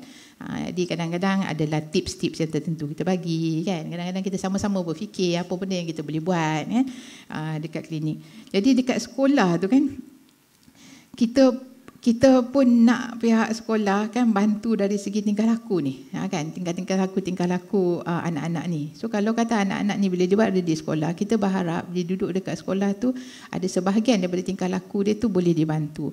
Sebab sekarang ni saya rasa pihak sekolah dah tak macam dulu. Dulu kalau pakai diapers tak boleh pergi PPKI, kena pergi dekat apa dipanggil PDK. Tapi sekarang tak dah kan. Sekarang dah boleh. Saya rasa sekarang ni kan, kalau banding dengan saya mula start saya punya servis saya mula tengok kanak-kanak dan remaja ni lebih kurang masa tahun 2023 macam tu kot. Lepas saya habis saya punya gazetmen 2022 2023 pertengahan tahun tu, habis gazetmen tu, bos saya cakap arwahlah, tapi dialah yang bertanggungjawab menjadikan saya seperti sekarang ni lah kot kan. Dia kata, Yusni, you nak buat apa sub nanti? Saya kata saya nak buat liaison ni sub yang lain lah kan. You tak suka ke tengok kanak-kanak? Boleh lah juga kalau nak suruh saya tengok kanak-kanak, saya kata macam kan. So saya start tengok kanak-kanak lebih kurang tahun 2003 macam tu kan. So bila saya start tengok tu, saya rasa sekolah ni ibu bapa akan cakap doktor, sekolah ni kan bila saya hantar anak saya tu dia buat colouring je. Tiap-tiap hari buat colouring. Dia tak ada belajar apa-apa pun. Kan? Tapi sekarang kalau kita tengok sangat lain. Kan, sekolah dah start ada IEP kan. Dulu tak ada. Dulu semuanya masuk dekat dalam satu kelas, ada 5 orang dalam kelas tu, 5 orang buat aktiviti yang sama. Tapi sekarang tak. Kan, sebab tu ada setengah ibu bapa yang dia agak keberatan nak hantar anak dia dekat kelas PPKI. Tapi bila kita ceritakan, kelas PPKI ni macam ni. Sebenarnya anak kita masuk, kita akan buat assessment dekat dia, pencapaian dia dekat tahap mana. So anak-anak ni akan dikumpulkan mengikut kumpulan-kumpulan yang tertentu, mengikut tahap-tahap masing-masing. Kan, jadi tak adalah budak yang tak pandai membaca duduk sekali, yang budak pandai membaca merangkak-rangkak tu. Kan, budak yang tak pandai menulis duduk sekali, budak yang dah pandai menulis. Kan, aktiviti akademik dia berbeza-beza sebab dia ada apa yang kita panggil individual educational plan. Kan, plan pendidikan individu. Kan, setiap anak tu dia ada plan pendidikan dia sendiri. Kan, jadi dan setiap 6 bulan ya cikgu, dia punya perkembangan dia tu akan dibuat kan penilaian. Jadi yang ini bila kita tahu, wah menarik kan, kita tengok sangat berbeza daripada lebih daripada 20 tahun yang lepas. Kan dia punya perkembangan dia sangat baik kan. Sekarang yang itu yang duduk dekat PPKI, dan dia bukan one way ticket. Kita bagi tahu dekat ibu bapa, dia bukan one way ticket. Dia bukan masuk kat situ sampai bila-bila dia dekat PPKI. Bila pencapaian dia dah okey apa semua, kita boleh inklusifkan dia. So inklusif maksudnya dia berpindah daripada kelas PPKI tu, dia masuk ke kelas aliran perdana. Mungkin pada peringkat awal kita kata partial PPKI, dia masuk untuk subjek yang tertentu. Lepas tu dia dah boleh penuh sepenuhnya dekat kelas inklusif. Ini kita punya matlamat untuk anak-anak yang ada masalah pembelajaran, terutamanya high functioning autism. Kan? Autism yang orang kata dari segi akademik kecerdikan dia normal, tapi dari segi tingkah laku dia, sensori dia apa semua ada banyak masalah yang dia mungkin terpaksa duduk dekat PPKI untuk kita settlekan masalah tu sebelum dia bersedia untuk ditempatkan di kelas perdana. Kan, jadi yang ni yang kita memang kena bekerjasamalah kan. Kita memang tak volunteer untuk masuk ke sekolah sebab saya tahu sekolah ada banyak aktiviti yang lain yang dia pun tak sempat untuk fokus tentang yang ini. Tapi kalau ada apa-apa isu, ada apa-apa perkara yang perlukan kita punya pencerahan, kita boleh je jemput je, kita boleh je pergi ke sekolah. Kita boleh arrange untuk bersama-sama dengan cikgu-cikgu. Saya rasa sebelum ni Puan Yus, Dr. Yusniza, 2 kali kita pergi dekat sekolah, sekali masa dekat sekolah rendah, sekali dekat sekolah menengah. Kan, kita pergi jumpa dengan cikgu. Mula cikgu tak faham, the moment cikgu dah faham tak ada masalah, very smooth. Kan, anak boleh duduk dekat dalam sekolah tu apa semua, memang dia akan ada sikit-sikit dia punya orang kata behavioral issues tu apa semua, tapi sebab cikgu dah faham, benda tu tak menjadi orang kata masalah dekat sekolah tu lah. Kan, dan juga kepada anak yang berkenaan. Kan, bila sekolah menengah pun sama juga. Kan, susah nak orang nak faham kan. Dah besar dah tapi perangai macam tu contohnya kan. Jadi kita nak yang itu. Kita kalau dipanggil, kami sangat berbesar hati untuk pergi, untuk berkongsi kan, apa yang kita boleh buat, apa yang tak boleh buat. Kadang-kadang tu apabila kita dah memahami kan, insya-Allah kita punya penerimaan tu akan jadi lebih baik. Dan bila kita dah menerima dengan lebih baik, cara untuk kita handle anak-anak ni pun jadi berubah. Kan, jadi tak adalah kita rasa macam kenapa ni? Pasal buat macam tu. Bila kita nak susun aturkan kedudukan dia dalam kelas pun, kita dah ambil kira tentang apa cabaran yang ada kan dekat anak ni. Kan, mungkin kita tahu yang ni nakal-nakal ni tak boleh duduk dekat, jauhkan sikit dekat sini kan, ataupun kita selalu keep an eye, ataupun adakan buddy system setengah tu kan. So buddy dia akan tengok kan, kalau ada apa-apa buddy tu akan report kan. Jadi benda-benda ni yang boleh membantu kan. Kadang benda tu bukannya kata besar sangat pun, benda yang kecil-kecil je yang kita nak kena buat ni kan, just a little bit of effort sangat membantu kan. Kita pun faham pihak sekolah tak boleh nak orang kata buat lebih-lebih sangatlah kan. Dan banyak juga sama je sekolah dengan hospital. Kalau kata dari segi manpower memang sangat tak cukup, dari segi prasarana pun masih sangat tak cukup kan. Jadi benda ni membuatkan apa yang servis yang kita sampaikan tu pun tak begitu optimum lah. Tapi kalau kata sekolah buat sekolah, hospital buat hospital, tak ada kerjasama, lagi tak capai. Lagi banyak benda yang kita tak boleh capai. So kita harap sangat kan pihak sekolah dengan pihak hospital sama-sama kan. Kadang-kadang tu bukan apa bila kita nak pergi sekolah kan. Terutamanya saya pergi sekolah untuk anak-anak yang ada school refusal kan. Kita nak kembalikan mereka ke sekolah. Kan, bila kita nak kembalikan mereka ke sekolah, bila dia dah tak pergi sekolah 2 bulan, 3 bulan, 6 bulan, setahun dia tak pergi sekolah kan, untuk mereka pergi kembali ke sekolah tu dia punya anxiety level dia terlalu tinggi kan. Terutamanya kalau anak-anak yang autism tu dia memang kalau bila dia masuk alam remaja, anxiety dia pun akan start masuk kan. Dia orang mungkin akan dapat kemurungan kan, lebih berisiko untuk mengalami kemurungan dan juga anxiety kan. Jadi kalau kita tengok dekat situ, kita nak pergi sekolah tu bukan kata okey hari ni terus masuk kelas tinggal aja macam tu kan.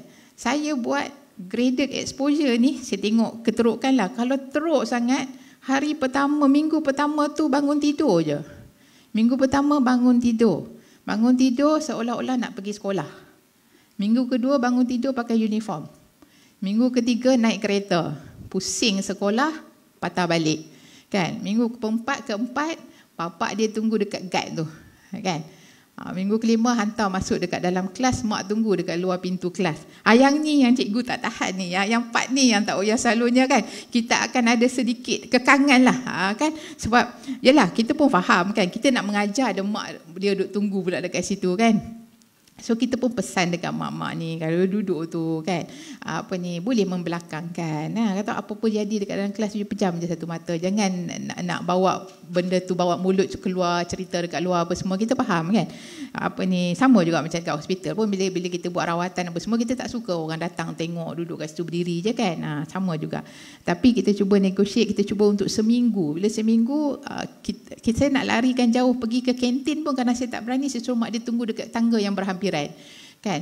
Bila anak tu rasa anxious, dia akan jenguk tengok mak dia ada kan. Dan kedudukan dia adalah di belakang sekali, paling hampir dengan pintu budak tu kan. So lepas tu mak dia tunggu dekat kantin dan pesan mak dia jangan balik kan.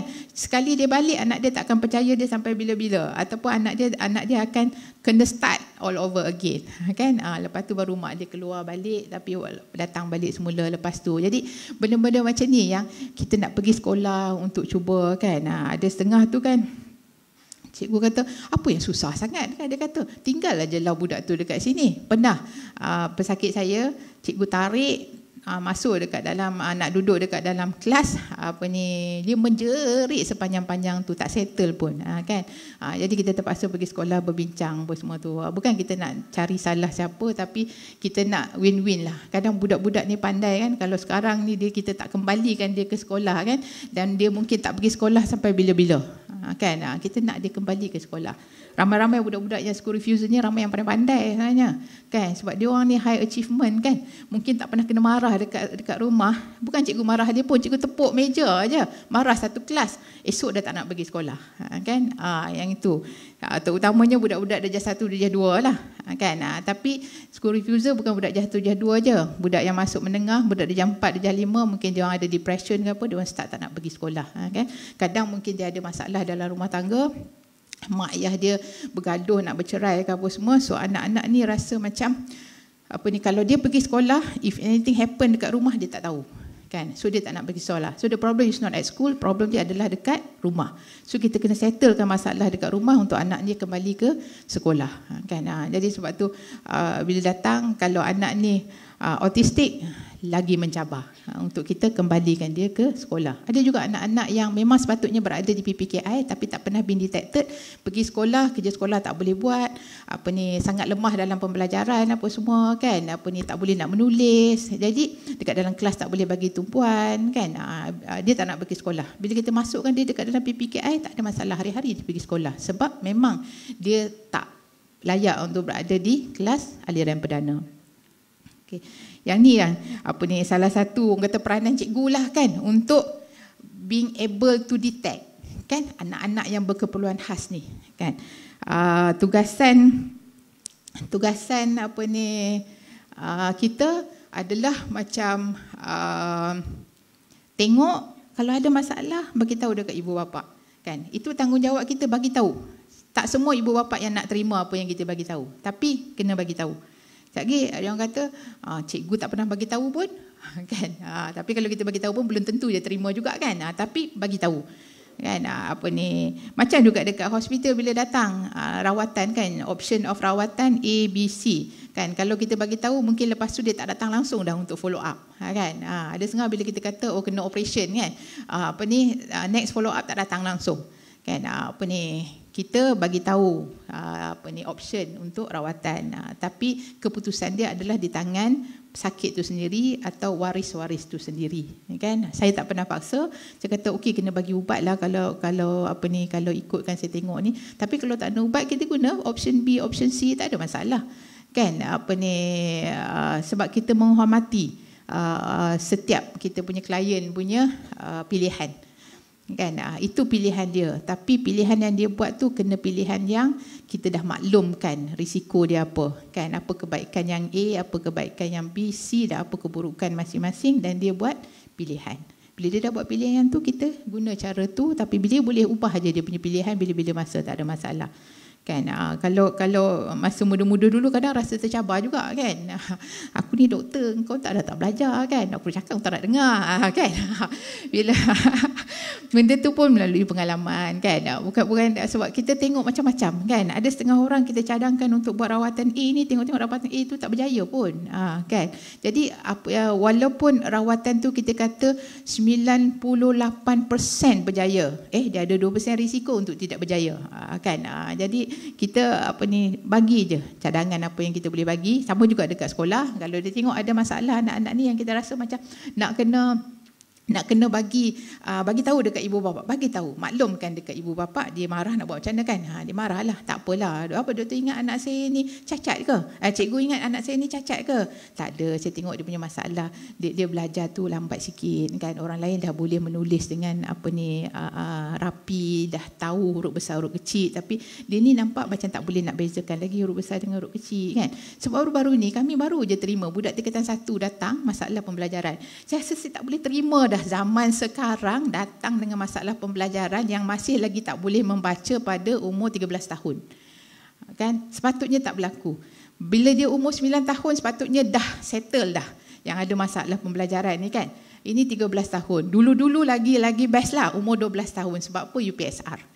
Kan, UPSR tak nak anak-anak ni duduk UPSR akan mencacatkan orang kata prestasi sekolah. Datang masa itulah kan, datang nak jumpa urgent ni, nak minta mana boleh urgent nak jumpa anak yang masalah pembelajaran aja kan. Dia tak mati pun kalau saya tak tengok dia hari ni kan. Tapi kita memanglah kita kesian dengan cikgu-cikgu ni datang bawa kan. Walaupun kita tak tengok hari tu, kita bagi appointment yang sangat cepat. Mungkin kita bagi minggu depan kita datang, bawa dia datang, kita tengok kan. Yang itu sebelum saya pindah pergi Hospital Ulu Kintar itulah kan. Ada cikgu-cikgu bawa 3 ke 4 murid kan dia bawa kan yang ada masalah pembelajaran. Masa tu lama sebelum tu lah, sebelum Covid lah kan. Lepas Covid dah tak ada UPSR dah kan. Sebelum tu lah. Dia masih lagi ada UPSR. Tapi sebab sekarang ni, dulu kita ada apa tu kita panggil Linus kan. Linus, tapi sekarang kita masih lagi continue kan. Ya kan, betul kan. Kita masih lagi continue. Saya rasa sangat bagus. Kita boleh detect anak-anak ni sangat awal kan. Yang ada disleksia terutamanya kan, normal IQ tapi ada disleksia, tak boleh baca. Yang ini kita kena buat intensif. Dan kita harap sangat cikgu-cikgu bawa lah ke atas. Yang disleksia ni, saya sayang sangat. Disleksia ni sepatutnya dia punya IQ dia normal, dia boleh belajar dengan biasa. Kalau kata kita bagi dia, kita buat terapi dengan dia seawal yang mungkin kan. Sebab kita tak banyak dekat negeri Kedah ni, sangat tak banyak kan center-center yang boleh rawat disleksia. Sekolah pun ada, tapi cikgu-cikgu yang berkemahiran dari segi terapi disleksia ni sangat tak ramai kan, dan kita akan mereka ni akan tertinggal. Sedangkan dia punya masalah utama membaca aja. Kan, kalau suruh dia buat matematik tanpa membaca, dia boleh buat. Kan, kalau kita bacakan dekat dia, dia dengar, dia boleh faham. Kan, sebab tu kadang kalau peperiksaan kita bacakan soalan tu, dia boleh jawab. Kan, sebab dia tak boleh membaca. Dan matematik kita sekarang ni soalan dia dalam bentuk ayat kan. Kan, jadi kalau budak tu tak boleh membaca, walau pandai dia matematik semacam mana pun, dia tak boleh jawab. Kan, disleksia tu, tolonglah cari kan. Kita ada Persatuan Disleksia Malaysia, dia orang pun tak cukup manpower dan juga kos yang agak tinggi untuk ibu bapa di kawasan kita ni untuk bawa anak-anak. 1 bulan dalam 300 lebih kot. Saya tak tahu kalau dah naik jadi 400 ke apa sekarang ni kan. Intensif 3 bulan, insyaAllah lepas dia habis intensif kelas tu, dia dah boleh membaca sedikit-sedikit. Lepas tu dia boleh teruskan extra kelas kan. Tapi dulu ada dekat UUM, sekarang dah tak ada dah kan. Masih ada. Oh okey, masih ada lagi dekat UUM. UUM ni sangat bagus lah. Saya suka sebab dekat sini ada banyak intervensi untuk anak-anak berkeperluan khas yang dijalankan kan. Alhamdulillah. Okey. Kemahiran sosial. Kat mana lagi dia orang nak belajar kemahiran sosial kalau bukan dekat sekolah? Kan? Dekat rumah ialah kalau dia anak tunggal, tak banyak peluang dia kan dengan mak ayah dia je. Dekat sekolah dia berjumpa dengan kawan-kawan kan. So dekat sekolah kan kita buat aktiviti berkumpulan, dia ada senaman kan. Masa-masa inilah dia bermain kan. Dia main dengan kawan-kawan dia yang lain. Kalau dekat rumah mak dia nak biar dia keluar bermain pun kadang risau kan, sebab dia tak boleh nak berdikari. Kadang-kadang dia tak pandai nak protect diri dia dan dia mungkin terdedah kepada menjadi mangsa buli kan. Anak-anak ni ramai yang terdedah kepada menjadi mangsa buli. Yang itu yang kita risau. Satu lagi buli ni lah. Kalau dekat kadang kita tengok usik-usik tu biasalah usik-usik je kan. Budak-budak kan. Yalah, tapi tak semua budak-budak boleh terima dan tak sedikit kanak-kanak dan remaja yang datang ke klinik kita develop depression disebabkan oleh buli. Kan? Kadang simple aja. Ejek nama aja pun. Kan? Kadang-kadang tu cuit-cuit kan. Kadang budak ni tak suka dengan satu benda, itulah yang diorang akan buat. Kadang curi dia punya stationery. Kan? Benda-benda yang kita nampak macam kecil tapi dia punya kesan sangat besar. Kan? The moment dia develop depression, untuk kita treat dia apa semua tu sangat susah. Kan? Terutamanya bila anak-anak autistik. Kan? Kat situ dia nak bercakap kan. Sekarang ni kan sekolah dah kena buat presentation kan.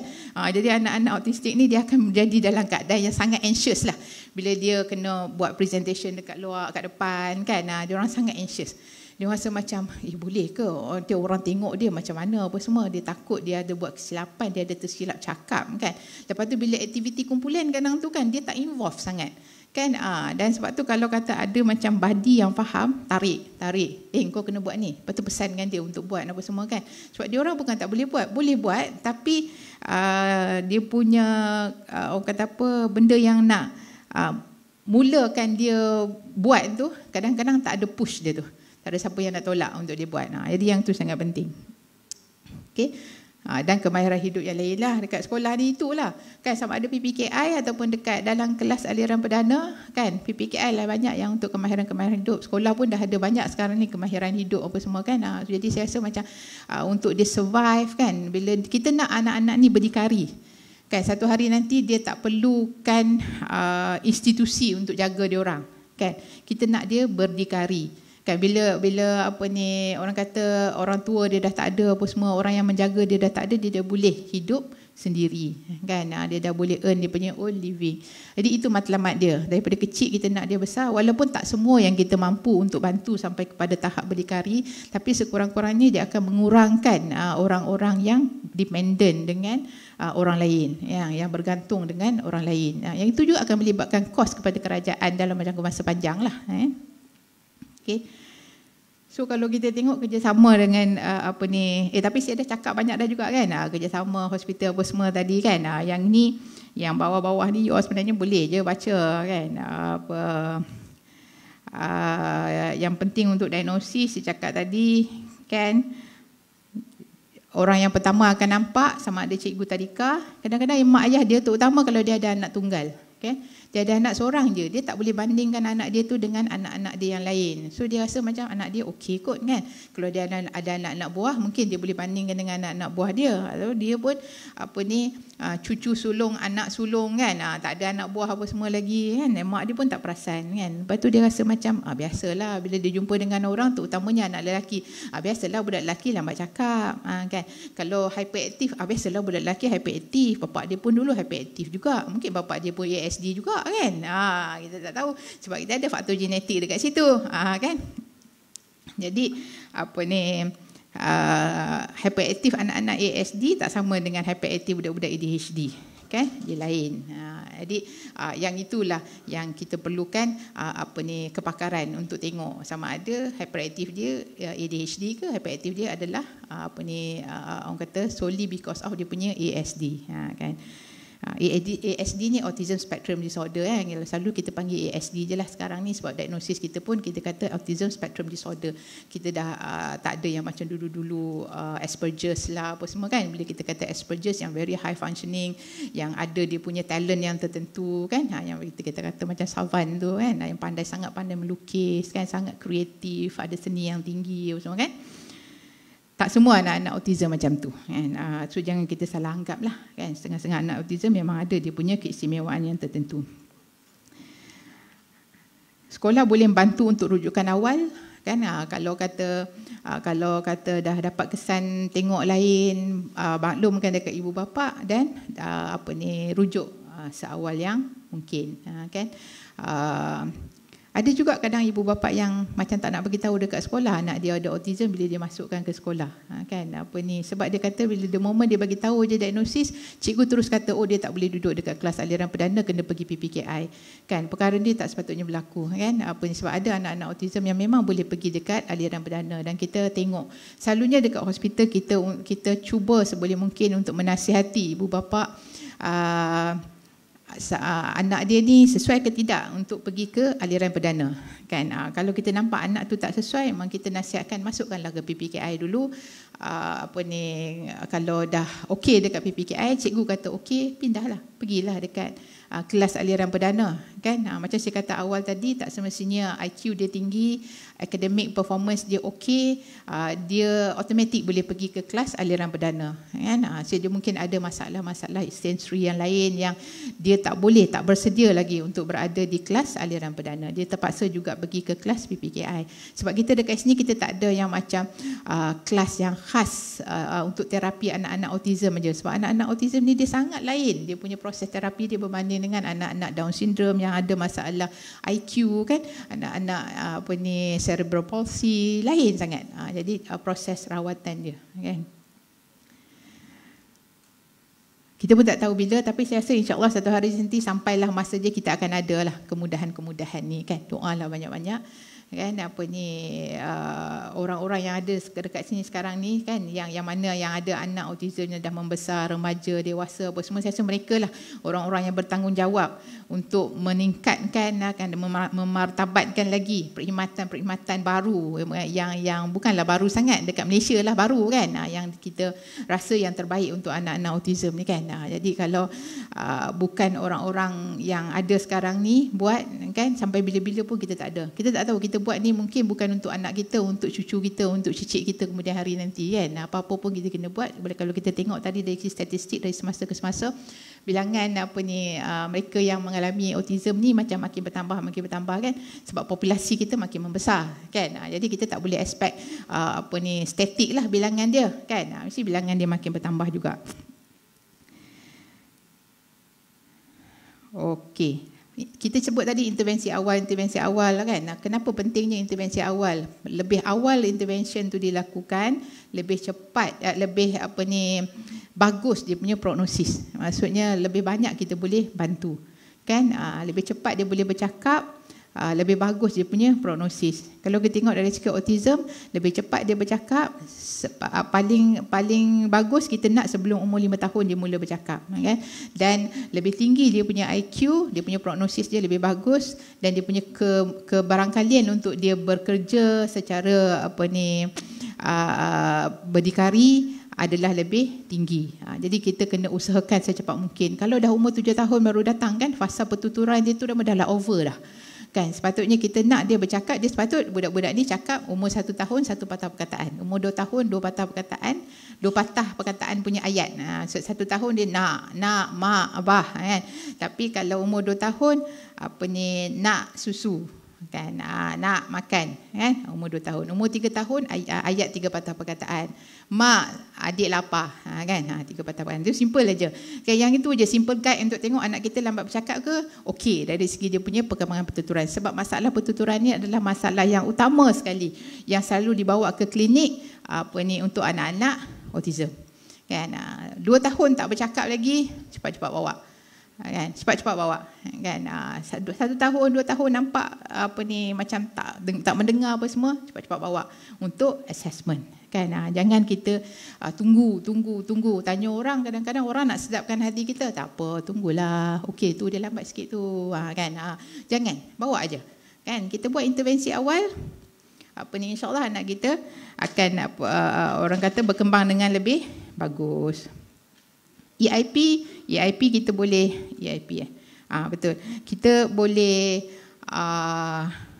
ini bukan IEP. Sorry.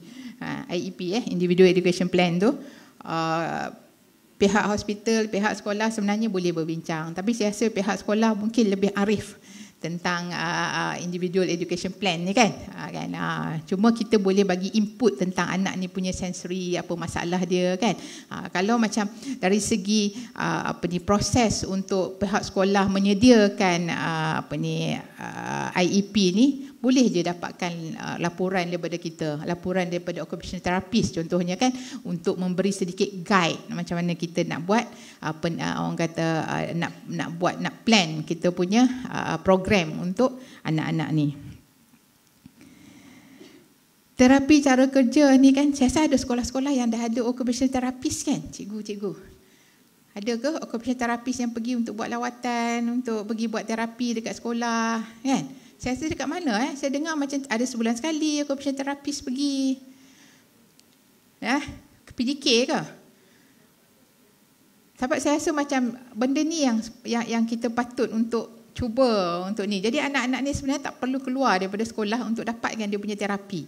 Kan sama ada terapis ni daripada hospital, bukan hospital lah, maksudnya perkhidmatan kesihatan, sebab sekarang occupational therapist pun ada dekat klinik kesihatan dan juga dekat district hospital dan hospital-hospital besar lah kan.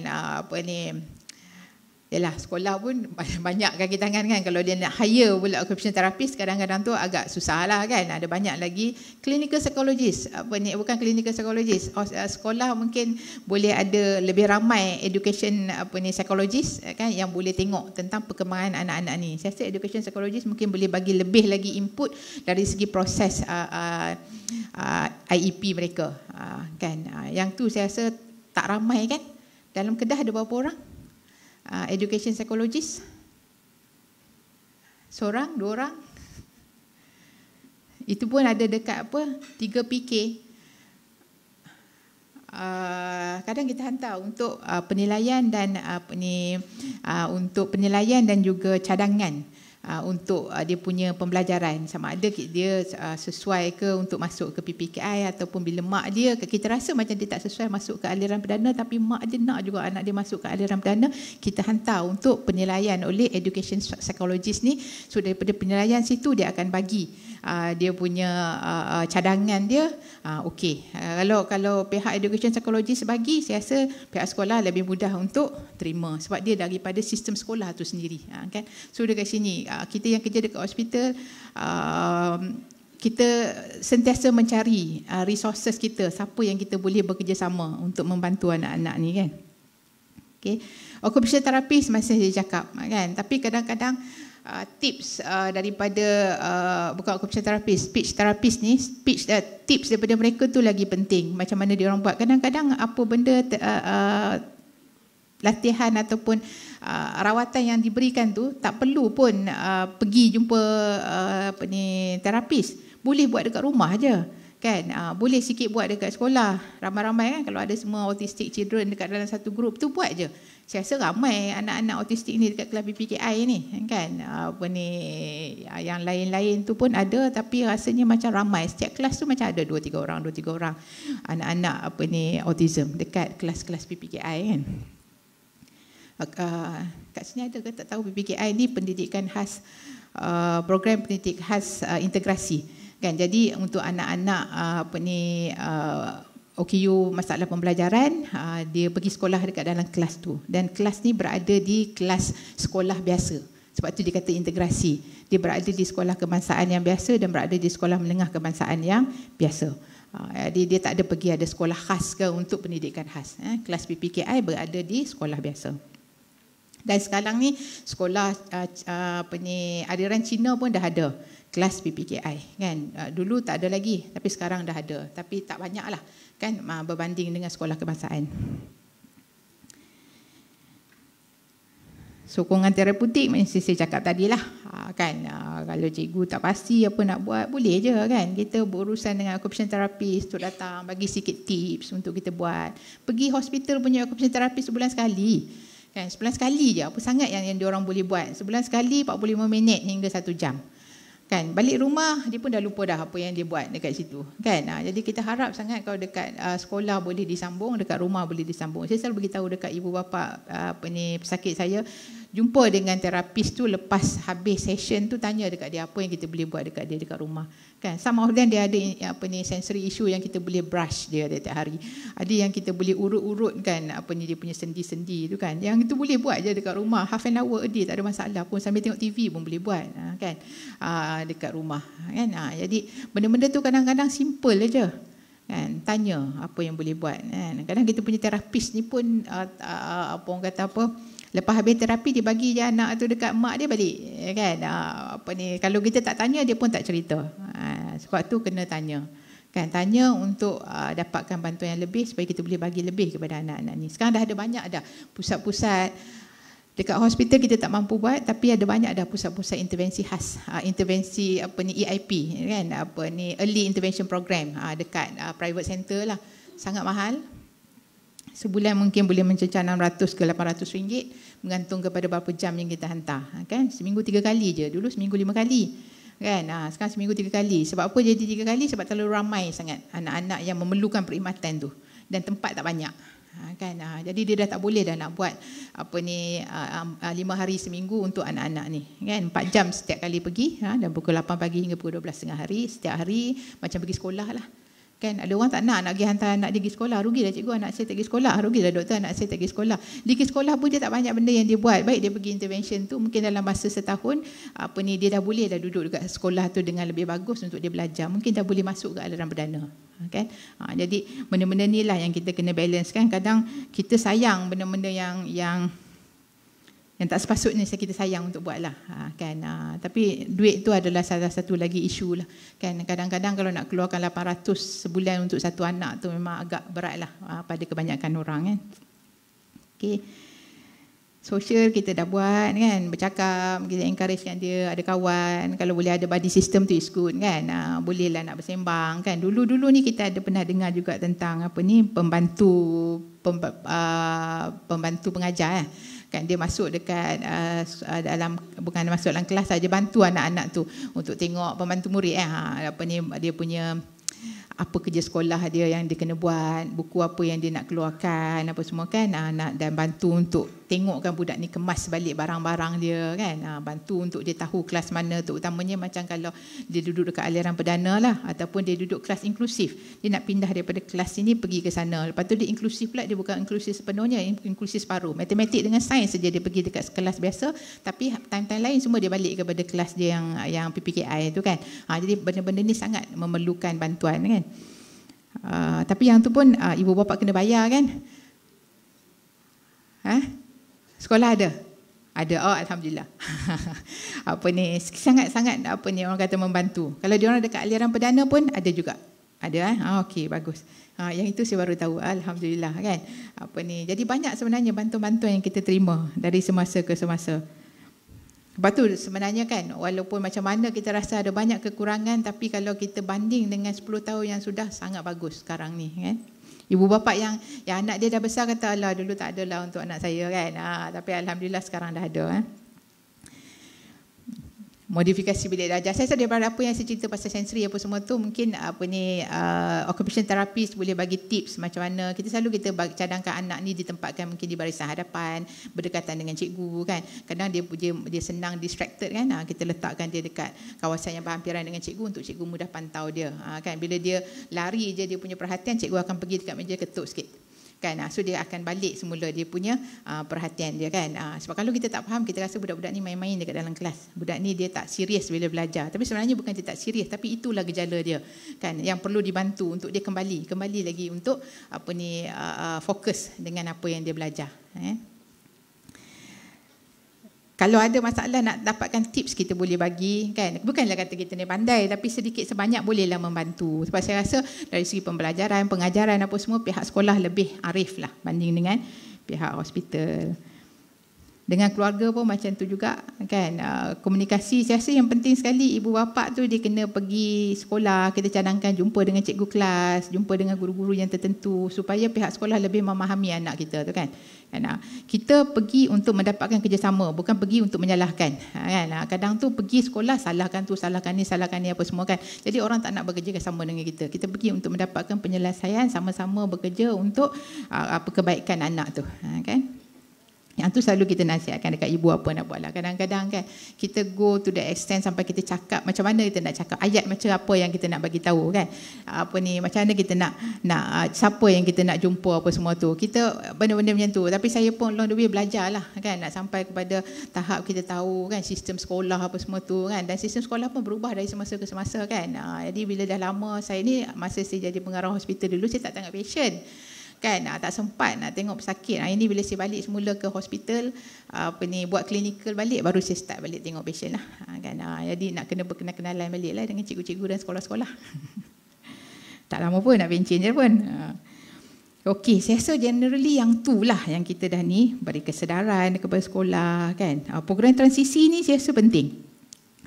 Sebab dia nak pindah sekolah, kita kena ingat anak-anak ni dia dia tak suka kepada perubahan kan. So daripada tadika nak pergi sekolah rendah nak pergi sekolah menengah, ataupun mak ayah dia nak pindah ke tempat lain.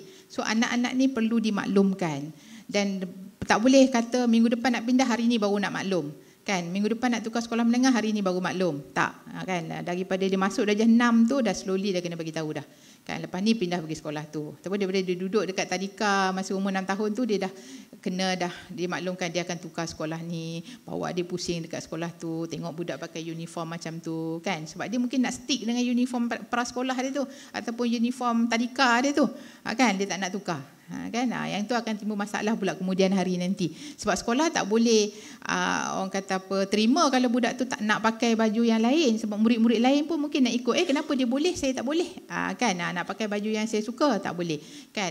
So kena ikut juga sistem sekolah. Jadi kita yang kena cerita di awal-awal lagi. Kan. Sometimes we may need to do social story ke apa semua kan. Especially budak-budak yang ada dari segi IQ dia yang lebih rendah kan. Sebab kalau tidak nanti kita akan ada masalah untuk dia pergi ke sekolah. Bila dia nak pergi ke universiti kan, ada dia punya transisi pula kan. Bila dia nak bekerja kan, ada setengah mereka bekerja, ada juga yang dah bekerja tu ramai memang professionals, doctors, lecturers, engineer ramai saya pun tahu, sebab mungkin engineer ramai lelaki. Sebab tu ramai kita jumpa memang engineers yang ada ASD ni kan. Yang ada masalah ASD kan. Ibu bapa yang bercerai ramai kita tengok, salah seorang daripada pasangan tu ada ASD. So dia tak boleh nak nak hidup bersama, sebab dia tak boleh nak ubah, dia tak boleh nak berubah, dia expect semua orang guna ikut cara dia kan. Itulah. So habis rakut ni sorry lah, ada 5 minit dah terlepas. Nak memastikan advokasi dan inklusiviti ni, kita nak anak-anak ni diinklusifkan kan. Seboleh mungkin target kita inklusif kan. Dia masuk universiti pun kan, macam ada ibu bapa yang baru ni dekat forum, dia kata ibu yang baru ni dekat forum, dia kata anak dia bila ada tulis OKU je dekat situ, macam tak layak untuk masuk ke universiti buat degree Dia hanya layak sijil sahaja. So yang tu saya tak pasti. Yang tu tak pastilah kan. Mungkin saya kena dapatkan lebih penjelasan sebab kadang benda ni boleh menyebabkan ibu bapa tak nak ada kad OKU untuk anak-anak kan, sebab kad OKU tu penting untuk saya, pada saya adalah supaya kita punya government tahu berapa ramai anak-anak OKU yang ada dekat Malaysia ni, supaya peruntukan yang setimpal, yang sewajarnya diturunkan. Kalau kata dia tengok, alah pendaftaran banyak ni je kan, kenapa nak bagi banyak kan, kita duk minta banyak tapi pendaftaran banyak tu je. So saya selalu encourage ibu bapa untuk mal ke severe ke isi borang, mohon untuk anak dapat ada kad OKU tu kan. Dia ada banyak lagi privilege dia yang berkait dengan kad OKU tu sendiri kan. Tapi yang pada saya yang penting sekali adalah untuk kita punya data lah, kita punya data. Okey, saya rasa yang tu saja. Saya harap dia menjawab tajuk ceramah saya pada hari ini, dan sedikit sebanyak tuan-tuan dan puan-puan, adik-adik yang berada dekat dalam dewan ni kan dapat orang kata balik dengan pertambahan ilmu dan lebih memahami apa itu autism, macam mana kita nak diagnose autism, macam mana kita nak rawat autism, dan apa yang kita perlu buat kalau kita ada kenalan saudara mara, anak kita sendiri ke kan, yang ada masalah yang kita rasa kemungkinan besar dia ada autism spectrum disorder. Jadi dengan itu, terima kasih banyak-banyak. Assalamualaikum warahmatullahi wabarakatuh.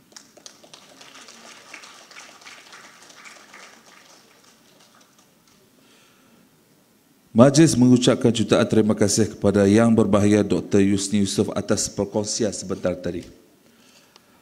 Tuan-tuan dan puan-puan sekalian, semua okey ke? Okey, tuan-tuan dan puan-puan, kita akan berehat sebentar. Slot seterusnya akan bermula jam 10.45 pagi.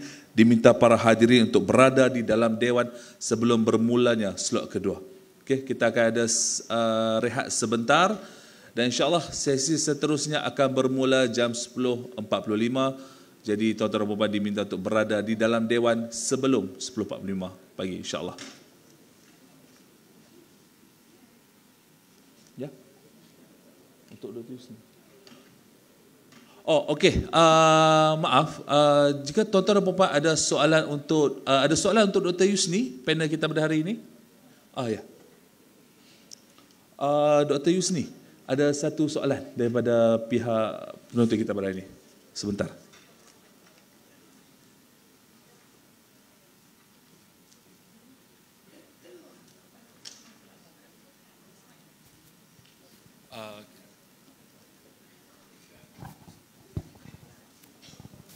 Bismillahirrahmanirrahim. Assalamualaikum warahmatullahi taala wabarakatuh. Saya Dr. Asma binti Mat, Pegawai Psikologi di Pusat Kesihatan dan Kesejahteraan UM. Terima kasih kepada doktor kerana banyak memberikan maklumatlah tentang autism.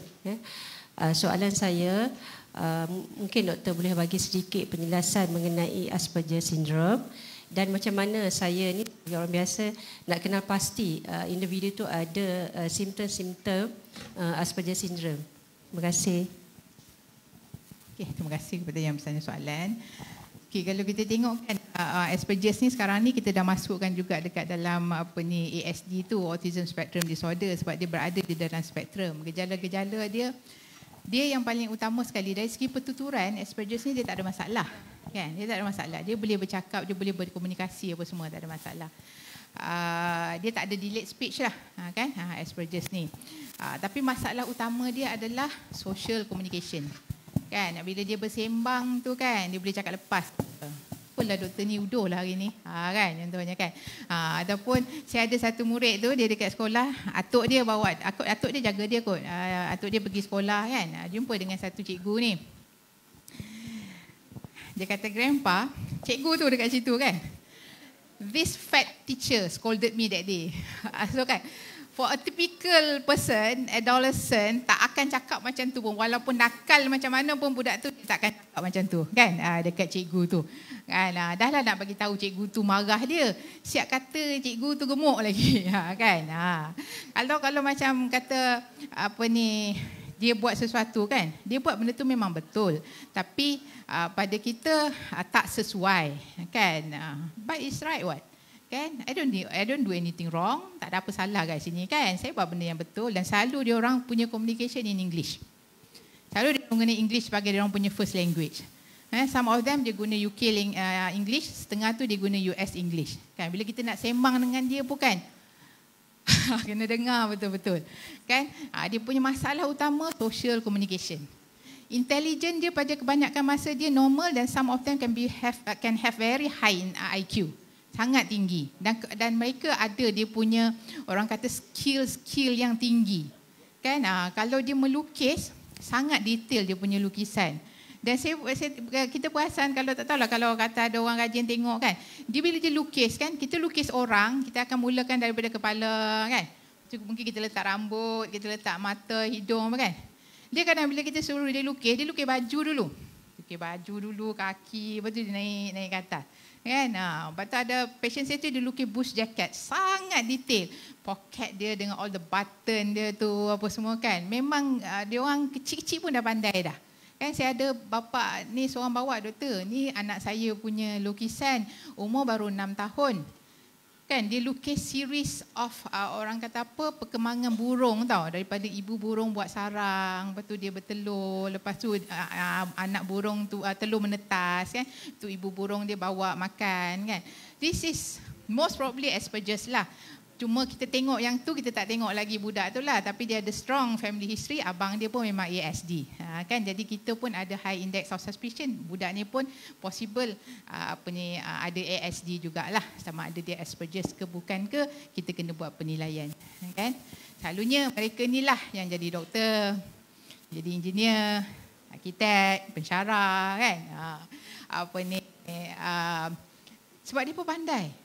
Bila exam memang skor kan. Bila oral pun tak ada masalah sebab dia boleh hafal je. Dia sangat bagus menghafal ni kan. Tak ada masalah. Itulah Asperger sangat mencabar kalau kita hidup dengan mereka.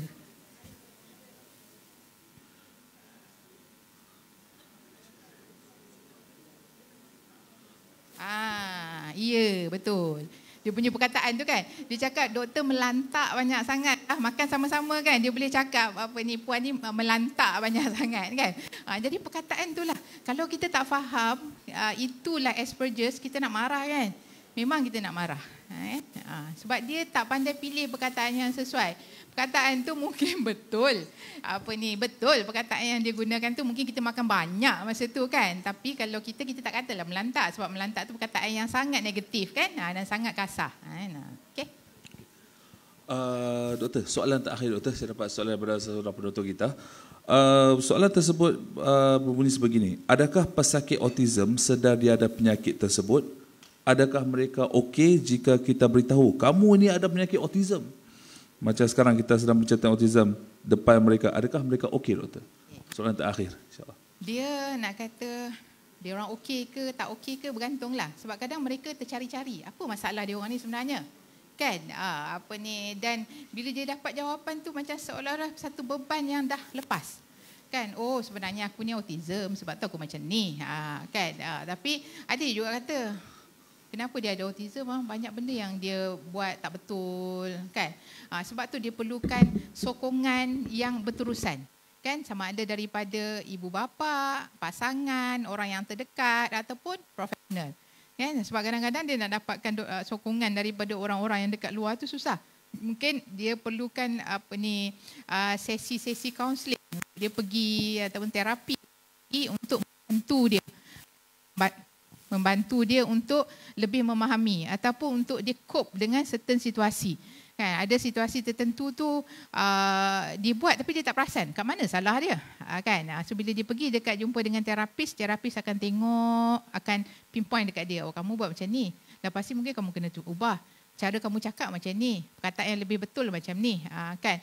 So kalau dia tak pergi kan, dia continue untuk buat salah lah buat salah, orang tak nak kawan dengan dia, orang pinggirkan dia kan, mungkin last kena buang kerja macam tu kan, sebab dia mungkin akan create benda-benda yang sangat membuatkan, mungkin kalau dia kerja kat private, company tu boleh kerugian ke, kan, ataupun orang tak nak bekerja sama dengan dia, dia tak boleh bekerja dalam kumpulan. Dia tak boleh kerja dalam kumpulan, penting sangat bekerja dalam kumpulan kan. Tak kira lah kita berada di dalam agensi kerajaan ataupun private, bekerja berkumpulan tu sangat penting. Jadi mereka ni dia lebih sesuai untuk buat aktiviti kerja sendiri kan. Research pun tak boleh kongsi-kongsi dengan orang, dia kena buat je sendiri kan. Dia nak menulis paper pun dia tulis sendiri-sendiri je dia tak boleh share-share dengan orang. Jadi kita tengok bidang mana yang sesuai kan. Sekarang mungkin online punya bisnes ke apa semua kan, tapi the communication part kena bagi dekat orang lain. kena partner dia yang buat. Kalau tidak dia salah menggunakan perkataan kan. Macam sekarang pun kita tengok budak-budak kadang dia pun tak pandai cari perkataan yang sesuai kan bila dia berkomunikasi dengan orang. Mungkin antara tu Asperger's Code kita tak pasti kan. Okey, terima kasih Dr. Yusni Yusof. Okey, jadi tuan-tuan dan puan-puan, berikan tepukan gemuruh untuk Dr. Yusni.